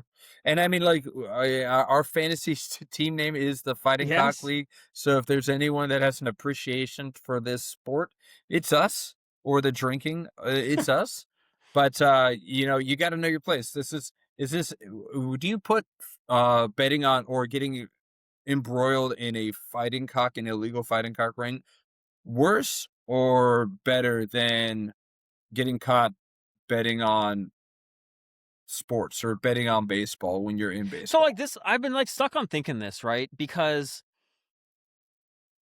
all we heard, all these guys say is like it's a part of their culture. Like, and the lawmakers in Puerto Rico have tried to not make it illegal as the U.S. has wanted to. It's in their culture. I'm sorry. The biggest sporting event in this country, almost in the world, had a halftime show that apparently, because I didn't watch it, apparently was nothing but showing the Puerto Rican heritage. I'm guessing cockfighting wasn't part of that halftime show with Bad Bunny, but I don't know. It wasn't referenced, I don't believe, no. Okay. Well, either way, though, the importance of your cultural heritage out there seemed to be what everyone was gaga gooing over, like, oh, this is so great. We're seeing all this heritage. So I sat there and I said, okay, that I don't care. I don't care that you're cockfighting then. If that's part of your heritage and we're supposed to sit here in 2026 and embrace everybody's heritage, then you know what? I don't find you at all. You know what? Good on you for keeping up with your heritage, for not just living in the present of, appropriating someone else's culture. So, Edwin Diaz, you are a hero to Puerto Ricans. Good for you. I'm happy for you, man. You and the jockeys that finished first and second in the Kentucky Derby, good for staying That's strong. right. They got caught in that same fighting cockfighting. Banding That's right. together. You know what? 2026, I love it. I think it's great. Disagree? Yeah, I disagree. Yeah, absolutely. Your heritage cannot be, I'm sorry, it cannot be a sport to the death. Cockfighting is to the Not death. all the time. All the time. I read a couple. Have you been to a cockfighting? Have been to a you? cockfighting, events? Have you? Mm. I mean, other than Bella's annual I did getaway. See DW, Yeah. I did see Seabear and DW sword fighting a little bit. Does that count? All right, yeah. You have been to a fight? Yep. All right. I've seen it. No. And I felt as dirty as I would going to one of those cockfightings. I was like, I can't believe I'm watching this right now. No. But yes, cockfighting is absolutely the death. It's the same thing as dogfighting, right? We are so offended by the idea of people pitting these animals against each other to the death. These things are dying in front of you. This is not ancient Rome. We do not have gladiator pits anymore. Okay, let's try and be civilized human beings. And I understand chickens, as far like, yes, we eat them. Yes, like, their brains are the size of, I don't know, walnuts, maybe, if that. Probably less. Macadamia. Yeah, maybe. I Me love too. me a good macadamia nut. I did live in Hawaii for about 8 years. You can't be prideful of this sport. I understand, but be prideful of the sport you freaking play. You play baseball. That's your sport. Don't hang your hat on, well, Puerto Rico is known for cockfighting. It is. That's not something to kind of hang your But hat that's on. the thing. It's not Okay, something so to hang you your mentioned the hat dog fighting. Let's differentiate. There's never been in like the government trying to pass laws to legalize or continue. So dogfighting was never legalized. Cockfighting in Puerto Rico had been legal for hundreds of years, and then it wasn't until recently the U.S. wanted to intervene. But you don't have federal lawmakers trying to make dogfighting real. Like, this is just something that, to the sense you're kind of right, but I don't know. I think it's kind of wacky and crazy too, but but that's their cultural heritage, right? What are we supposed to do? Like, so you're supposed to like negate all these people that have grown up for generations. This is part of what they do. And just because we don't do it, what if people think that NFL football, it's so barbaric, guys are breaking arms, getting concussions, and they're sitting there like judging us, and we're like, it's just part of our heritage that we just love this bloodbath. That's basically as close to ancient Rome as you're getting over there. No, we got the run league. That's so you true. see people without pads just smashing their heads into each other. No, I get your argument, but you can't hang your hat on everything of cultural reference or it's our cultural history.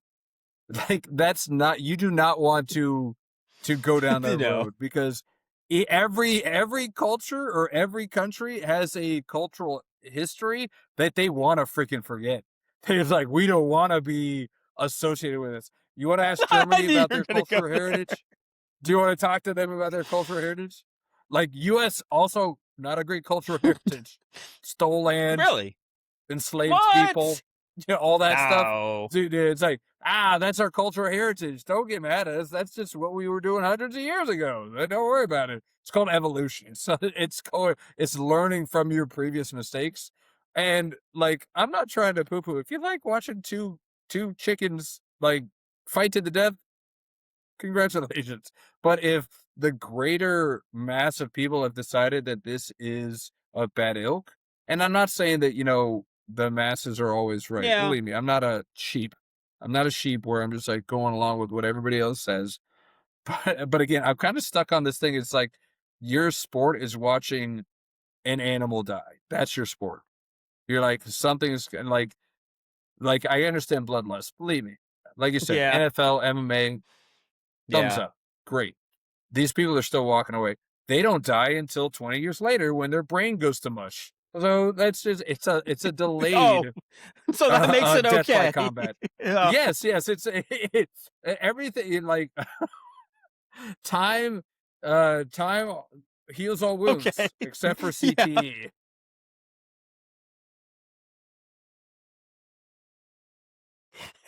Except for CTE. Time does not heal that wound. It makes it worse. Yep. So in a way, isn't the cockfighting? It's just over quicker. It's more humane. It's more humane. Yeah. You're like, oh, just get it out of the way. You don't have to go through those 30 years of depression and suicidal thoughts. Yeah, I mean, you're making a good I point. think I here. am All right. actually. I didn't think I would, but I think I'm turning you. No, you're turning me in a different. I was like, maybe we should outlaw NFL, the CTAs. This is a horrible life these people are living. Yeah, but the cocks aren't getting $1 million and living in mansions after they win. They're getting back in their They cage. are, yeah. And they're probably getting poked with a stick to get them more agitated. Like, yeah, you like that? Do it again. How many times in this little segment have you just pictured little Jerry Seinfeld pecking at the mitt? I knew you were going to do a Seinfeld reference. And Kramer wants to And they give him put, a bath in the boiling water. Jerry's like, be careful. It's good stuff. I love that we got a Seinfeld reference in there for you. That and European soccer. Bam. Yeah. Hey, we haven't. You want to do a quick? No, I still got some more baseball talk because we got to move into fantasy baseball really quickly because I keep climbing the stats. I mean, I love that we have a recorded history of my trajectory. Last place, 9th place, 6th place, 4th place. Where am I at right now? Tied for second. Second place. No, I'm in second place. Don't give me that tied stuff. I'm in second place, right behind your ass. 8.5 games behind my ass, but you're Doesn't there. matter. Second place gets a bye week, my friend. It's true. Coming from the bottom, now we here, all right? Do a little Drake drop right there for you. You're welcome.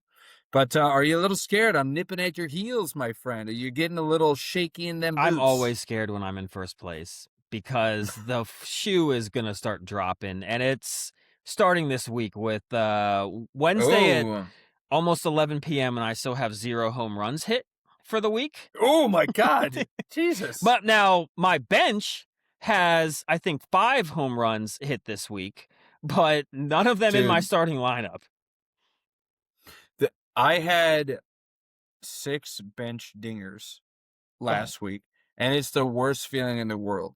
And this is why I hate having more than 2, maybe even more than 1 bench bat positions in fantasy, because I start overthinking it and I'm putting the wrong people in, and I'm just watching all of these stats just sit in my bench, not getting accredited. So for those of you that are not fantasy savants like Semco and myself, in fantasy baseball, you have to fill the positions, but you like to have some people in reserve in case there's a bye week, maybe not bye week, a day off, or maybe somebody's hurt. So you like to have reserve bats on your bench to plug in.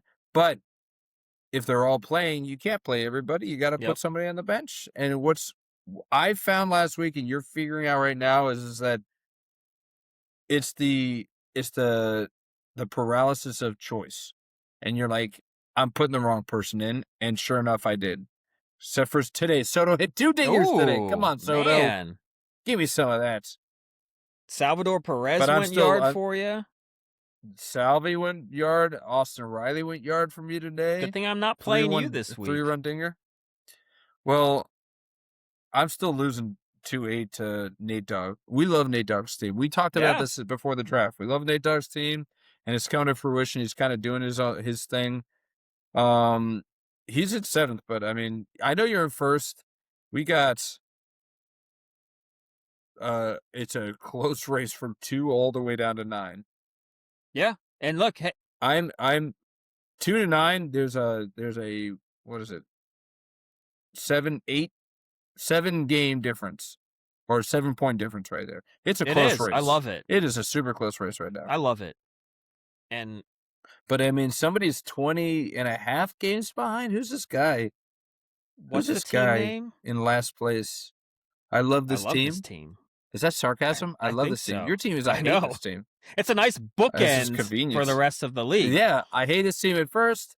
I love this team in last.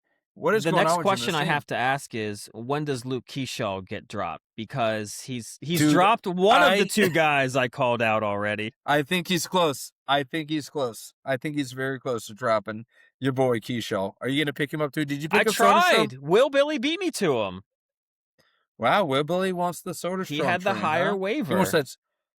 He wants that Soda Stream. I would too. He's a second half performer. You should have just held on to him, Jimmy. I was so hoping I'd pick him up and he would just go off. Dude, oh my gosh. When you're in last at this point, you have to make drastic decisions. Okay, you have to make a decision of how am I going to right this ship. What you need to do, you need to draft better and not follow fantasypros.com and just take every one of their sleepers and draft them in the round that it says they're supposed to go in. That's what you're supposed to do. We took a week off of Jimbo hate on his fantasy team, and you ramped it up to 11 this week, so I appreciate you for that. I'll give one more shout out to Jimbo because, I mean, Heartbreak City, the guy was beating DW last week 10-2. I know. Going into like Saturday or Sunday. How did he end up tying 5-5? What happened? Dude, Dwight, I think, had some crazy good pitching. Yeah, it just might not be your year. This might be like when Chris Hunter, Seabear. God, don't use my real name. The thing's broken. Don't use my real name. I think he finished second or third to last in fantasy football, but had like the most points all season, or second most points, either way. No, that was Grizz. You're right, most points. And still didn't make the playoffs. So yeah, Seabear had the second most points and didn't make the playoffs. Yes. Jimbo, this just might not be your year. I will say, I will always bow to you. You had the greatest hitting team of all time in our group. I will never forget it, where you had Aaron Judge, Juan Soto, you had Gunnar Henderson. I think you had Christian Walker when he went off. You had like one other guy too. I can't quite remember. It's been a few years. But yeah, so this just might not be your year. You are usually really good, which is why I kind of want to pile on, because it doesn't happen often in fantasy baseball. So I'm going to ride this as long as I can. He likes to pile. He likes to the jump on top there, right there. But yeah, we were right on the prediction of 11-8's team. I know that he's seventh, but I'm getting my butt kicked by him right now. We were right on not loving DW's team, and sure enough, he's sitting outside of the playoffs. And yeah, I'm just excited to see. It might not happen this week. But I'm coming for you, big guy, and I'm gonna chip away at that. I think you are. That lead you got there. I think you are. I think other people might start chipping away at me. My team is not good enough to be 8.5 up on you all. Like, it's good. I've somehow managed to make it like good, but we're not that good. I love that you're very just, cautiously just, this is where I am and this is what I am. You're doing the old Popeye thing. I am what I am. I'm going to get you. I'm going to get some good pitching categories most of the week and pray that my hitters do something decent. I feel like that's how the Steelers are right now. You're like, this is what I am. I am what I am, and this is what I am. And congratulations, you finally got a dance for prom. Rogers finally showed up. And I'm shocked he's coming to OTAs. He committed to going to OTAs. I saw him at OTAs. I've been talking this whole time about he's going to just string this along and so he doesn't have to go to these things. He actually showed up. I couldn't believe it. Thank God this will be the last OTA he ever shows up for, or last season he ever shows up for, which Rogers has officially said, this is it. This is my last year. I'm really not going to watch any type of pregame, postgame, because it's all going to be This is Aaron Rodgers' last game in this stadium. This is his last time playing this guy. What's his best memory against this team? Oh my God, the egomania. Of course, he would announce before the season it's going to be his last season. I mean, that was a lock that he would do something like that. It just screams just diva, just melodramatic, like, look at me and let's make it about me. And of course, he found a way. I mean, it's a very, very uncomfortable tightrope that he just pulled of somehow miraculously having the attention on him before the season starts about, is he going to retire? Is he not going to retire? Is he going to sign? And then now getting to cascade that to, I mean, they're going to talk about me every week because this is my last season and I made it official and I get to have kind of my encore or my closing tour around the nation. And it's just vomit inducing. Episode from hell, freaking putting up with Aaron Rodgers for one more year of hell, of mediocrity with year. Mike McCarthy. And allowing him to just have his cake and eat it too, and just allow him to kind of go out and just everybody fawn all over him. And yeah, if I see more than 3 of those stupid freaking jersey swaps at the end of the game, somebody coming up to Rodgers like, hey, can I have your jersey and I'll give you my jersey and that crap. And he's going to just revel in it. Of course he is. Absolutely. He's going to have that Cheshire grin smile that he always has afterwards of like, oh, how many people are going to come up and talk to me today? Oh, look at the line. Oh my gosh, I really am a football god. Look at me. God. Just one more year though. I guess that's the only thing I can take away from it is it's just one more year. Just one more year and then it's Drew Aller shows. It's his show. Drew Aller, the time of Drew. Go Seahawks. No, go Panthers. Go Panthers. Well, like, it became second to the Aaron Rodgers news, but the other thing that happened in the last week and a half is that we did get the schedule release, and we got to see a lot of really, really great stuff, exciting matchups. DW has already pinged me about, hey, coming down to Jacksonville for New Year's to see the Commanders in Duval. And Duval, yeah, go see the Jags and Commanders game. That'd be fun. Any of those games that kind of jump out for you from Pittsburgh or just in generalities of games that you're looking forward to seeing? I actually didn't look but so much at the schedule for like the teams. I just saw all the overseas international games that are being played. Yeah, they're really ramping those up. My goodness. I just don't understand how you can have, I think it's the Rams and the Niners. It's definitely the Niners. They got to play in Melbourne, Australia.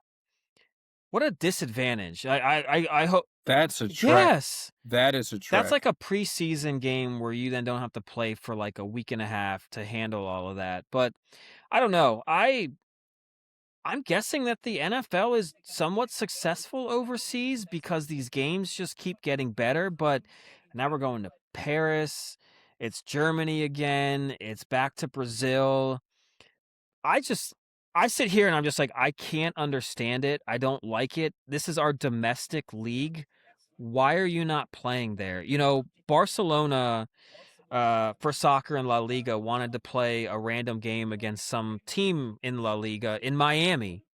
And fans went outrageous about it and they canceled it. But it was like, yes, like it is the Spanish domestic league. Why are you taking it out of that country and playing it at what, like a different time zone? I mean, it's cool sometimes waking up and it's like 9:30 and they're playing in London, but I don't know, man. It's just kind of, I thought this was kind of our game. Why are we just trying to kind of play everywhere else? I don't know. I don't like it. You're not a fan. You're not a fan of globalizing the NFL. I just don't know if it can be globalized. Until you actually, I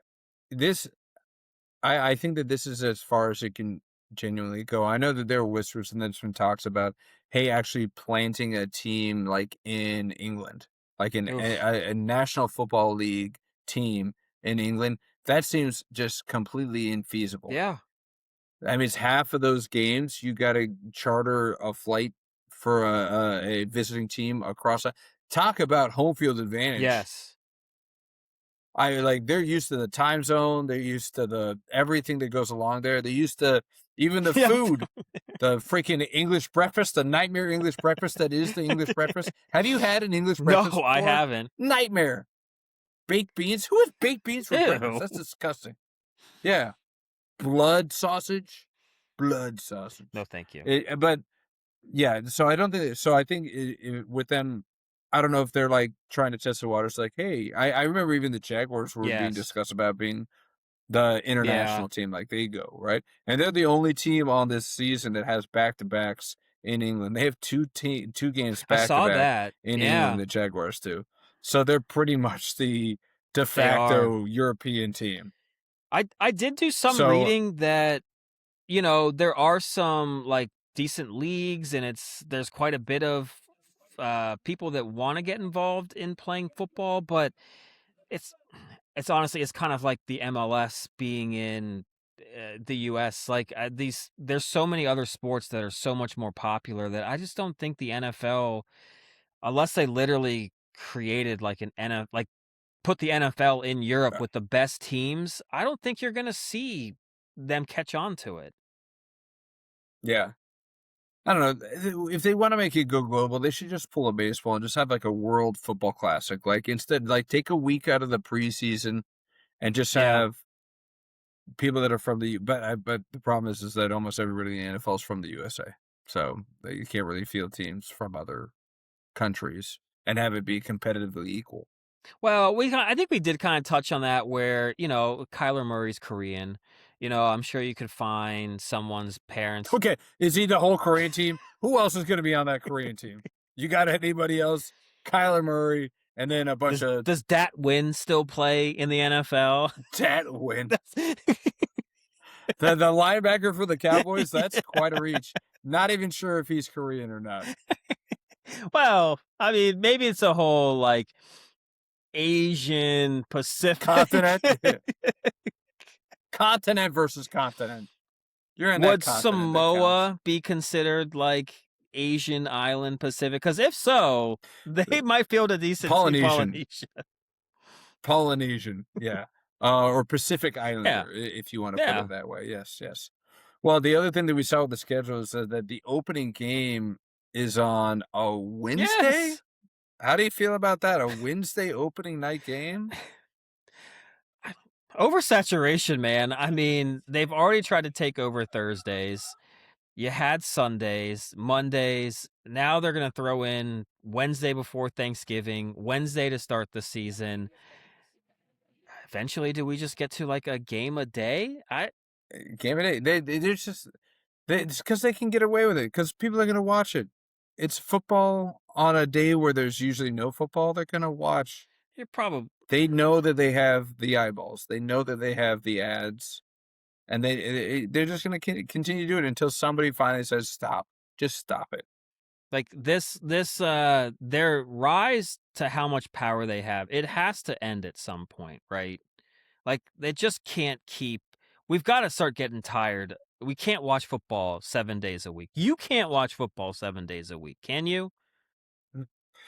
I don't know. I might. Okay. I love me some football. Okay. Yeah, I could probably watch it, but again, just from the logistics standpoint, it's just not feasible. You can't have somebody play a Tuesday night game after a Sunday night game. Why not, man? Or a Sunday day game. Just drug them up with a bunch of stuff and throw them out there. Yeah. Because that seems to be what the NFL front office would rather do anyways.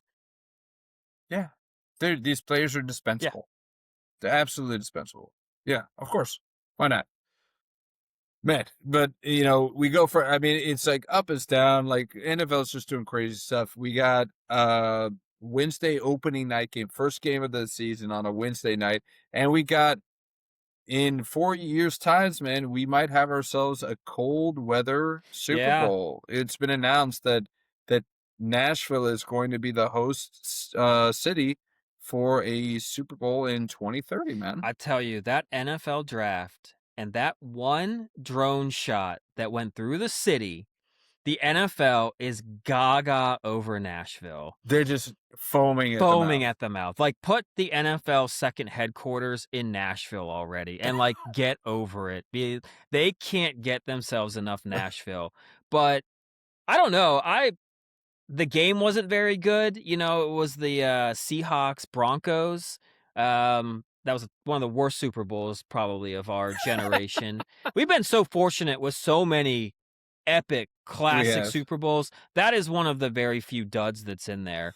But that was brutal. Yeah. And it did not go the way anybody thought. Like, Peyton Manning had a pick six, but Bobby Wagner caught that pick six, ran it all the way back. I got a weird story about this Super Bowl. Can I go on a little tangent? I love your tangents. I was in Hawaii for this Super Bowl. This Super Bowl will be etched into my memory for the rest of my life. And Jimbo knows why. And he's probably screaming at the podcast, listening to it right now, saying, "Don't tell this story. Don't tell this story." So we were at a friend's house watching this Super Bowl, and it's a Super Bowl party. We're at this guy's house, and there's a bunch of people over, and there's a couple that came over with a little Shih Tzu dog, and there was grilling, there was cooking, and it was just a fun atmosphere. And this Shih Tzu was very, very, it's friendly. He came out, was petting and whatnot, and we were in the middle of watching the game, and the dog was just roaming around the carpet, and the guy that was hosting had kids, so he had his kids stuff out. And the dog came up to me, and I just started laying next to me and started petting it. And I remember saying, "Can I feed it something?" And they're like, "No, we probably don't want to give it people food." I was like, "Okay, fine." So I didn't feed it anything, but I did also see out of the corner of my eye, this dog was like, this is a party, and people are dropping stuff on the ground. I see this dog just floating around, just eating stuff off the ground and stuff like that. And I feel like it was right around halftime, and we were just watching the game. We were just mingling, we were just talking, and I was looking at that dog. I was like, that dog has been asleep for a very long time. And me and Jimbo were just sitting there, just watching, and I forget, I think they called it Kona, Kona, and it wasn't responding. They literally picked this dog up and try and stand it up, and it just goes. And they're like, "Oh my God, oh my God." And they rush it to the veteran. And so the party comes to a screeching halt, and they leave to go to take it to an emergency vet ER. Everybody leaves except for me and Jimbo. We're like, well, the Super Bowl's still on, so we're going to just hang out with the guy that lives there. And the guy that we're watching the game, and it's getting blown out. Absolutely, just a bloodbath. And the guy comes in, and he tells us, he's like, "Yeah, I just got a call from the owners, and the Kona's dead." What? The dog died. And I'm like, "Oh my God, what happened?" And he's like, "They said it's fucking." Sorry for my French.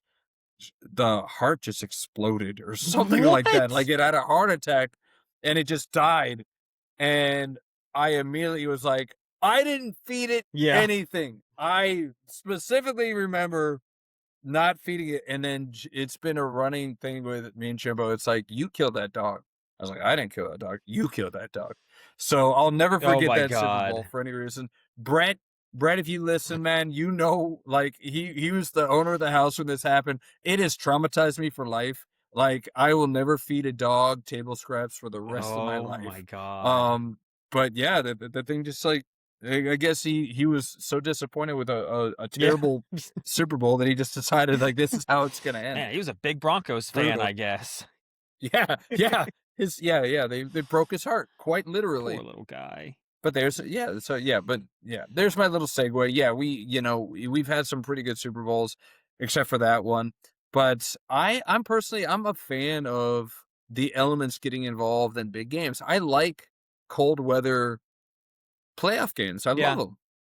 It's definitely going to have an effect on who you choose to win the Super Bowl. It's not in a dome. Yeah, absolutely. No, but I love it when elements have a case. You got to be able to play through the elements. And so an outdoor game in February in what could be a cold atmosphere, I'm all about. How about you? You excited about it? You like to have it like the elements not have an effect on the game? It's crazy, right? Because you go through like a whole regular season and it's like perfect weather, and then you get to the playoffs and it's cold, snowy, like even rainy, and then you go get through that gauntlet, and then you go to the Super Bowl where it's always perfect weather. It's always been kind of weird a little bit. Yeah. So in a way, it just kind of encapsulates what like the playoffs is generally kind of about. So Yeah. I am actually kind of down for it. It would just kind of stink that I don't If it's a dud game, kind like of if it's like a complete snowstorm and yes. nobody can complete a pass, Yeah, and you're like, okay, great, another 3 and out. This is what I tuned in for. kind of. I mean, it'd be a good Yeah. finish to the game, but Yeah, it'd be I mean, we had that not too long. I mean, like this last playoffs, we had that playoff game where it was the Texans in New England, and that was a dud game. That Denver game was brutal to watch. Not only because Denver had their backup quarterback in, but it was just brutal to watch because all that snow. But I'm not opposed to it. Every so often, I think it won't be, but so bad. But I don't know. It's almost kind of like you go play like all this like college basketball tournaments in a big stadium, and then at the end you go out and like play at like Rucker Park with double rims for like the championship or something, and you're like, well, wait, this isn't right. Like, I don't know. I thought you guys were good. What the heck? Can't handle these double rims. You got to switch these things.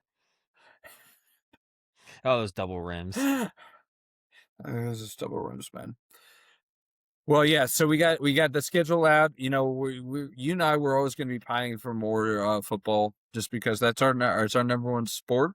But you do have another number one sport. It's my bottom feeder, but we are going to give you. I'm giving you a little bit. I'm giving you European soccer because even I am familiar with the name of Man City, and the name of Pep Guardiola. I'm probably going to butcher that name, but I'm familiar with it. And officially, he's hanging up the spikes, man. He's officially announced that he's no longer going to be the lead man over at Man City. How are you feeling about this? 10-year run at a club like that, where managers only last maybe 2 years at a big club.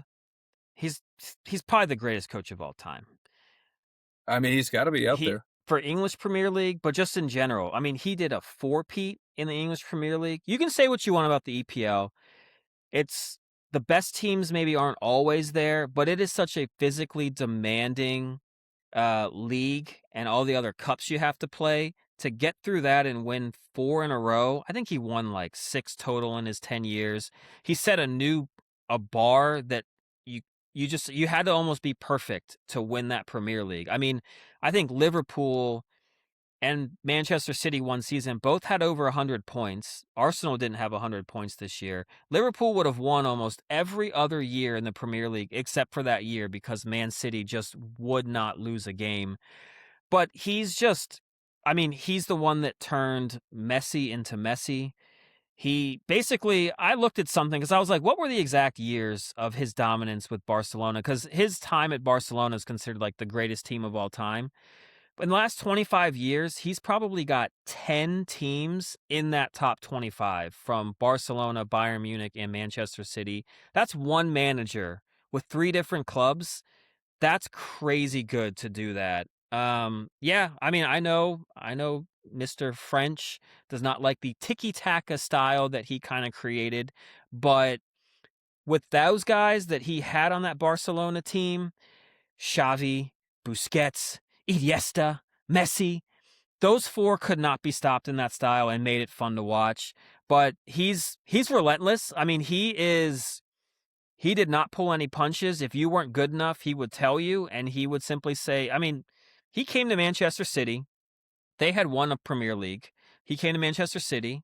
England's number 1 goalkeeper, a top 10 club in the world, is their goalie. And he basically said, I need my goalies to be able to handle the ball with their feet. You're not good enough. I don't have time to train you. So either you go learn how to do it or go find a new team. And he left and found a new team. He was like, I'm not going to do it. But, he's a little ruthless, But if results are what you're looking for, he gets them with whatever club he goes to. So if he goes to a national team or another club, I can guarantee you they're gonna win domestic titles, vie for the Champions League or a World Cup if he goes international. But he is great to watch his teams play. So I guess that's my next question for you, Mr. EPL over here. What's your prediction on his next step? Is he stepping away from coaching altogether? Is he going to go into broadcast? And do you see him coaching at a different level or at a different league? What's his next step? I kind of think he'll go the international route. And I think after the World Cup, he'll wait to see, because typically in international soccer, like most coaches, unless you win the World Cup, you're almost guaranteed to be fired. Like no one really, seriously, like it's just no one sticks around for longer than that 4-year cycle. So once the World Cup ends, you got to get started on the next 4 years. So you start firing and hiring. So I think maybe he'll wait for that to happen. Then after that, he might take a year off. I think 10 years at Man City has been kind of grueling. And then he'll be able to pick and choose where he goes after that. But I'd like to see him go back to like Barcelona for one last like hurrah. But we'll see. The world is literally his oyster. All right. Here's the dark horse, right? Does he follow Leo over to the Americas? No. And starts coaching up Messi in Inter The Miami? players are too bad. He won't be able to put up with how bad they are. Like, he is such a perfectionist. He wants to have the best players, the highest quality. He will not put up with MLS soccer. There is no way in hell. And they won't pay him. So what is this? Yeah, they won't pay him enough. You call this football? I don't even know. Is he Italian? He's Probably. Spanish. Sure. That's why you want to go back to Barca. Yeah. Well, wherever he goes, he stands tall. He's a giant in that role, and he might feel comfortable in the next setting that we're going to, because I have a great story for you about giants among people. Yes. So we talked about the whole date my mate and trying to get people out and we're going to continue to force this down people's throats. Go out, engage with people. There are different groups and different engagements, whether you're single or married or short or tall. So much so that apparently there is somebody took this to heart and geez, like the bleeding hearts of all those tall people. Wow. And I got something to say about this, and I know you probably do too. But apparently, the plight of the tall people has been too much, and they finally decided to band together. And there is something out there right now called the Tall Tour, which is a traveling meetup drawing thousands and thousands of people across the United States to celebrate the one physical trait that has made them stand out. Being tall. Their height. Being tall. So the tour has visited 19 cities, and initially when they did it, almost in a joking fashion, right here in Florida, they did it. Started out in Tampa, Florida. There was only 30 people that showed up. The last one that they did in Orlando, 4,000 people showed up to this thing. They just did one recently in Seattle that drew about 750 people in.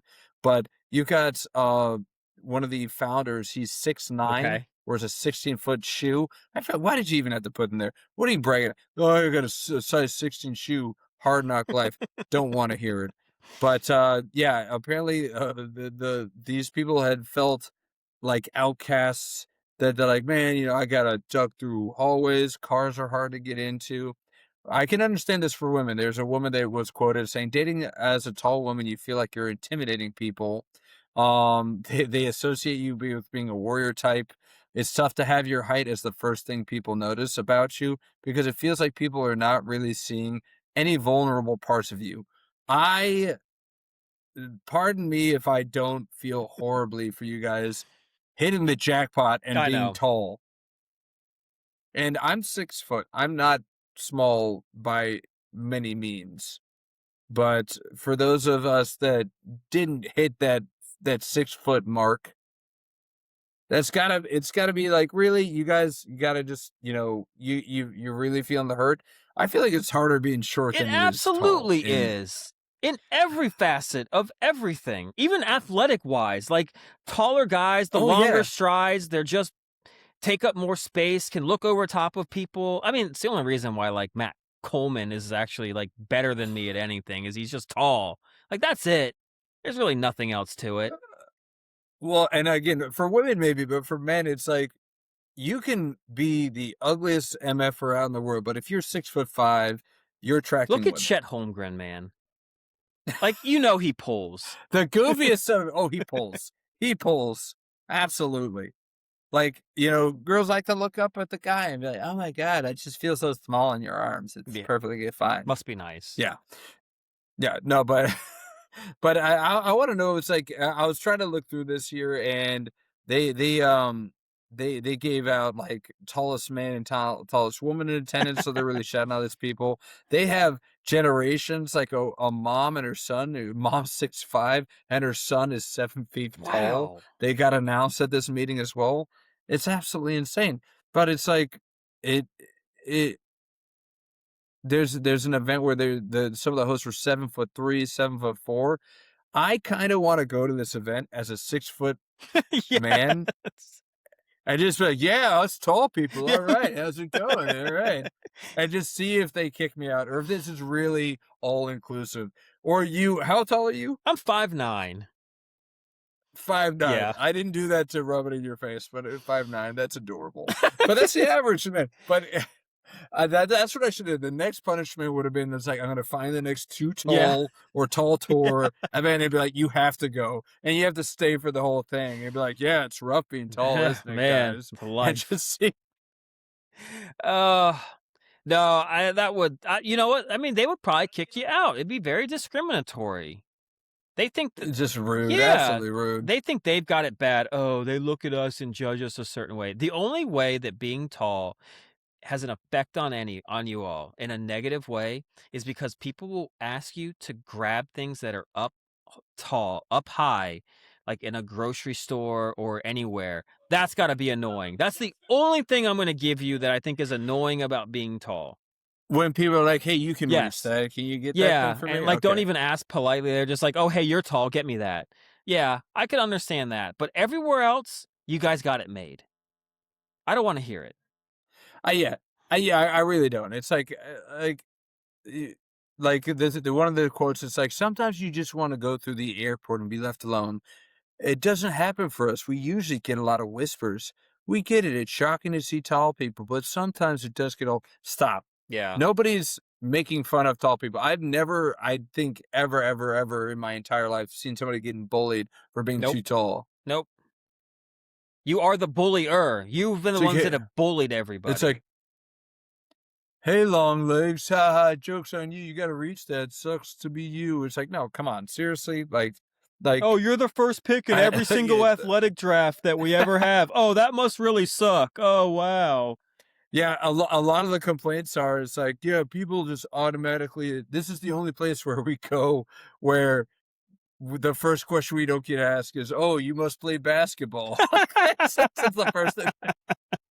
But that's true. That is true. If I see you see a 6'8" guy, a 6'9" guy, you're like, you got to play basketball. But that's because you're wasting. I know. That is genetic. That's the genetic lottery. If you're not playing basketball and you're 6'9", those are people I can't stand. Wasting the talent. Not even trying. The potential. Yes. Yeah. If I was 6'8", I'd be freaking pro. So I just want to be an art teacher. Get the frick out of here. You better pick up that basketball and you learn that 3-point stance, guy. 5'9", I'm the art teacher. 6'8", you're the athlete. But let me ask you this, though. Did you ever, because I'm trying to think in my head, were you ever when you're dating someone, did you ever have that you had to be taller than them? Oh, yeah, absolutely. Yeah, I definitely had that issue in my head. I dated a few girls. No, just a few. That's it. My wife's not listening, right? No. No, but I did a few girls, and one specifically, and it's the one that Todd and Heidi kind of introduced me to. Okay. Don't use my real names. I'm not going to use her real name, but without heels, she was maybe an inch shorter than me. So when she put on heels, I'm like, it felt weird. I Yeah. don't know. I can't explain it. It's just like, I'm like, it's not, I wouldn't go as far as saying it's emasculating, but it definitely like threw me off. I was like, all right, I just, don't know. It's like, you ever try and like wrap your arm It's around weird, the man. waist of a Yeah. girl that's taller than you? You're just like, all right, hey, it's like, it's almost like you're a halfling holding on to a tree when there's a flood, and you're like, don't get swept away by the current. That's You're what it not feels wrong like. though. I mean, it's true. I had one girl that was taller than me, and yeah, I believe it or not, at 5'9", most of the girls I dated were shorter than me, and it just feels right. But It when just they're feels, taller, yeah. yes, it's like everything is just arm is up here. Like I just Try to put your arm around her. Yeah. I don't know. It's something like the person that's taller just feels like they're the lead in the relationship. I guess I don't know. It just feels. It's like dancing. It's like, do you want to take the lead? Are you gonna dip me? Yeah. You're gonna spin me? Yeah, it's that It type was a of thing, little yeah. emasculating. I'm not gonna lie, and so I don't ever. Did you ever get in a relationship? You ever get patted on the head? You're like, I love you. Pop, pop, pop. Like right here. Pop, pop, It was pop. never that bad, but that is always the worry. Like, I mean, I get the tall women because, like, that really, those are It's tough. that's too tall for me. Like, I mean, the girl that was taller than me was maybe like an inch or two, so it wasn't that big. But like 6'5", that's already a no for me. Like, it's just I can't. You can't look past it. You just get it. It's too That's much. too much for me. So I get it from that woman's perspective. I hate that I admit that, but it's just I don't know. It's just weird. Yeah, but I mean, yeah, for the guys that are like crying about being like 6'8", 6'9", I'm like, dude, don't. You can get the tall Like, women. oh my God. The shorter the woman, the more they seem to like taller The more men. they like the tall Yeah. one. Oh my God. They love the height disparity. Yeah. Like the more height disparity, the better for them. How many times have you seen like those viral like interviews where the girl's like, he has to be at least 6 Yeah, I foot know. or something Yeah. stupid like that? It's like, you cleared that hurdle and then some. You're good. And I know I hate that we keep referring it back to like just dating, but I'm sorry. Same thing. I feel like same thing goes with like job opportunities. It's like, for some reason, I feel like, if you're taller, people are just gonna be like, wow, this guy's more likely to be successful. I don't know It what to is tell weird, you. but It's you're the same- not just the same thing. wrong. Yeah. It's just you see like that. I don't know, like when you see like that like short like CEO or CFO come through, you're like, you little munchkin, like you can't be like It's like, yeah. you? That's like, I can pick Yeah. you up. Hey, twirl you around.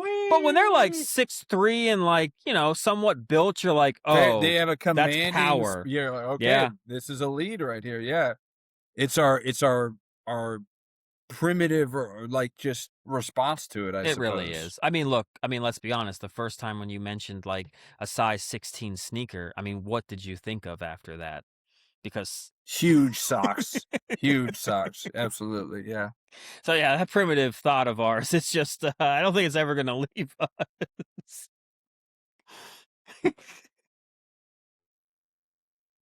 Yeah, we're kind of Neanderthals in that regard.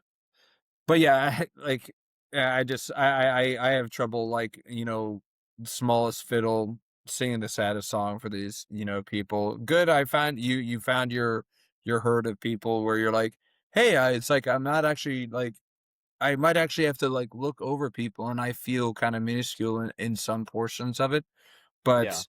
Hey, whatever floats your boat, man. Wherever you feel comfortable, that's great. But the tall tour, it screams of the same thing as like a stunning woman being like, oh man, I need to find my people that I can familiarize as being beautiful or attractive, Yeah. or like, or it's like, or even the mental groups, those freaking nerds. They're like, I need to talk to people that are in my same science. It's like, it's a curse, but is it really a curse? I think you guys are doing just fine. I know. Oh, I'm only get I'm tired of when I go to get these acting roles.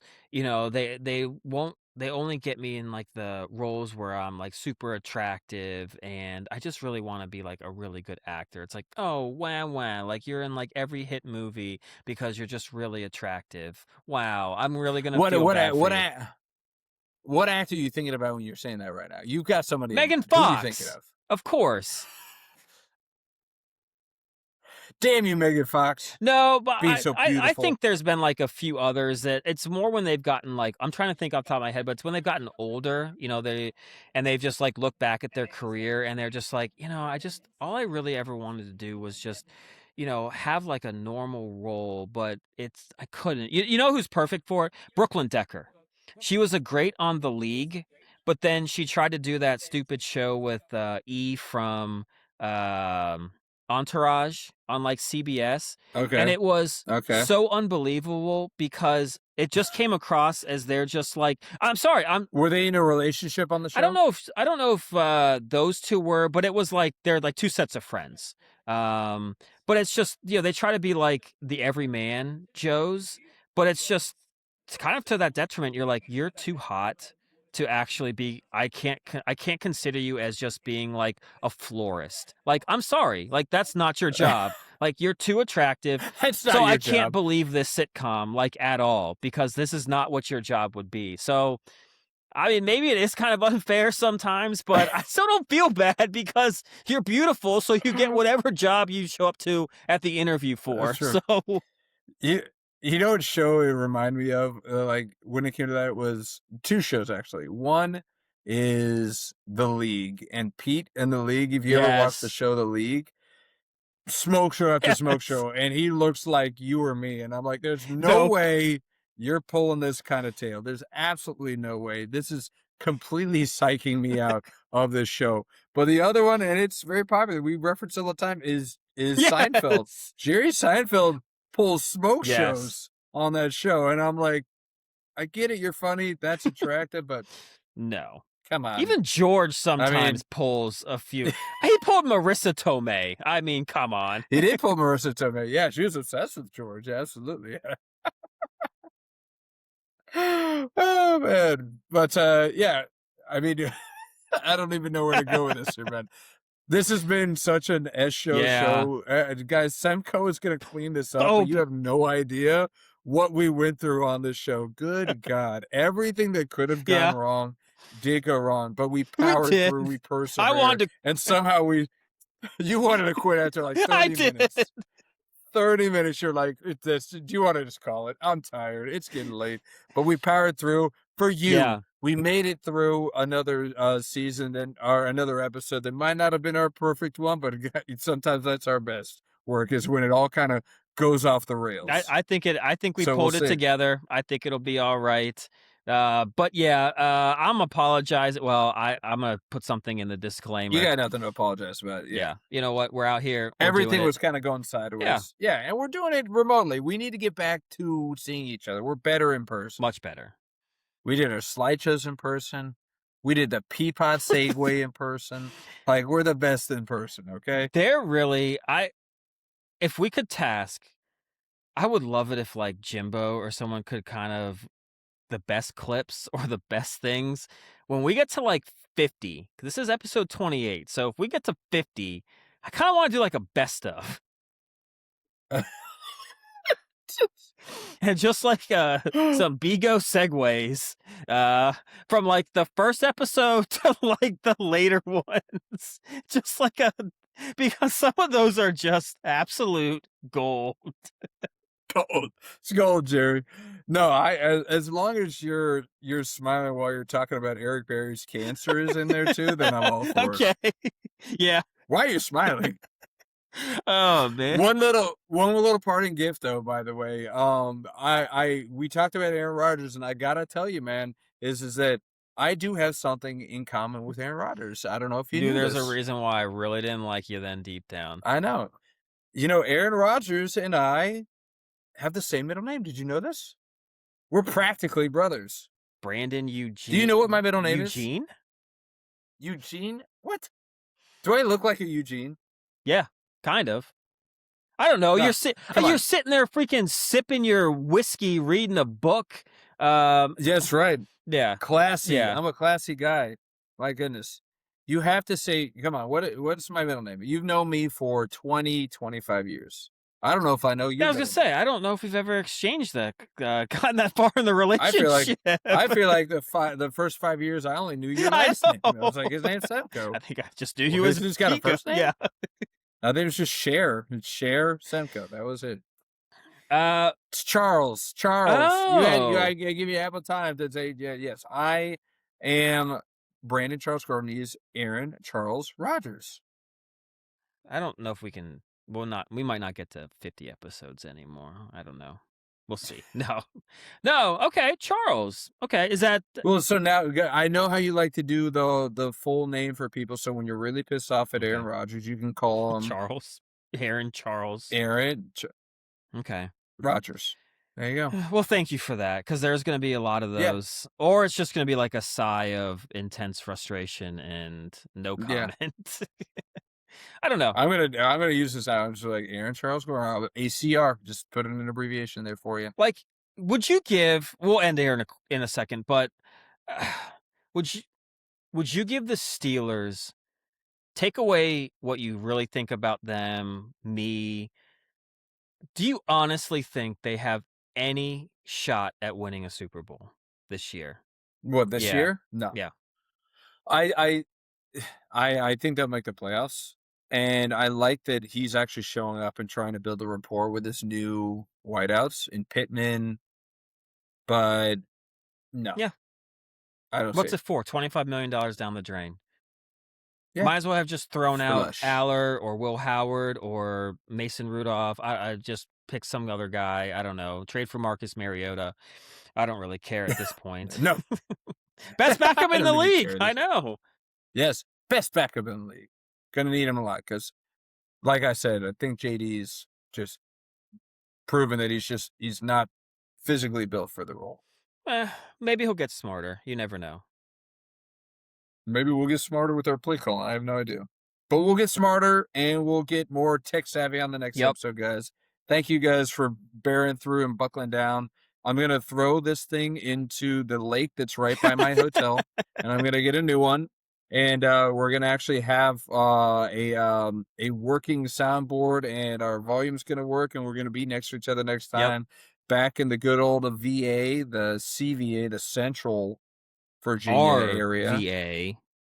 Our VA. Yeah, I know. Yes, okay. I know what you're saying. We didn't get to a hot story that Semco is planning on moving to Greece. I'll let you guys kind of nibble on that because there's a place that he wants to live for the rest of his life because of some of the accommodations there. We'll get to that on the next episode. More sports.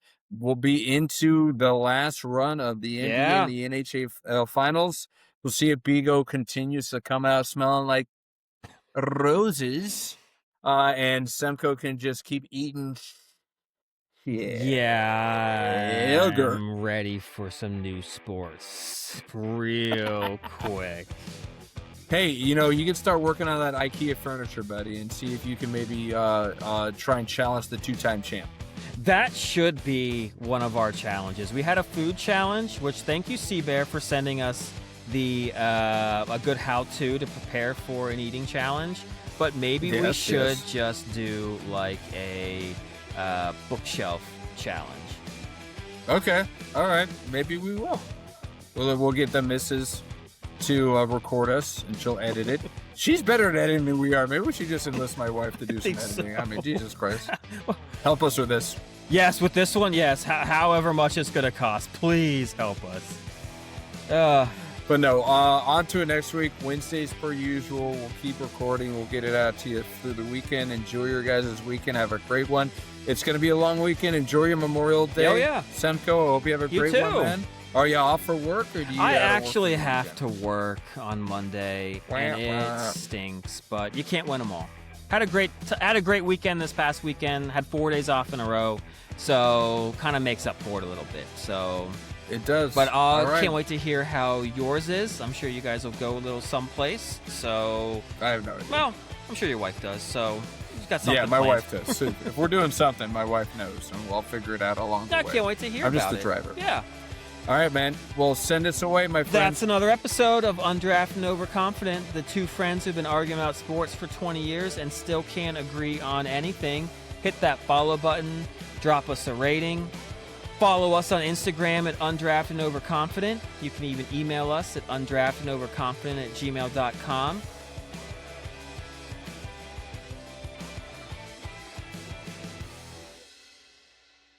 Peace.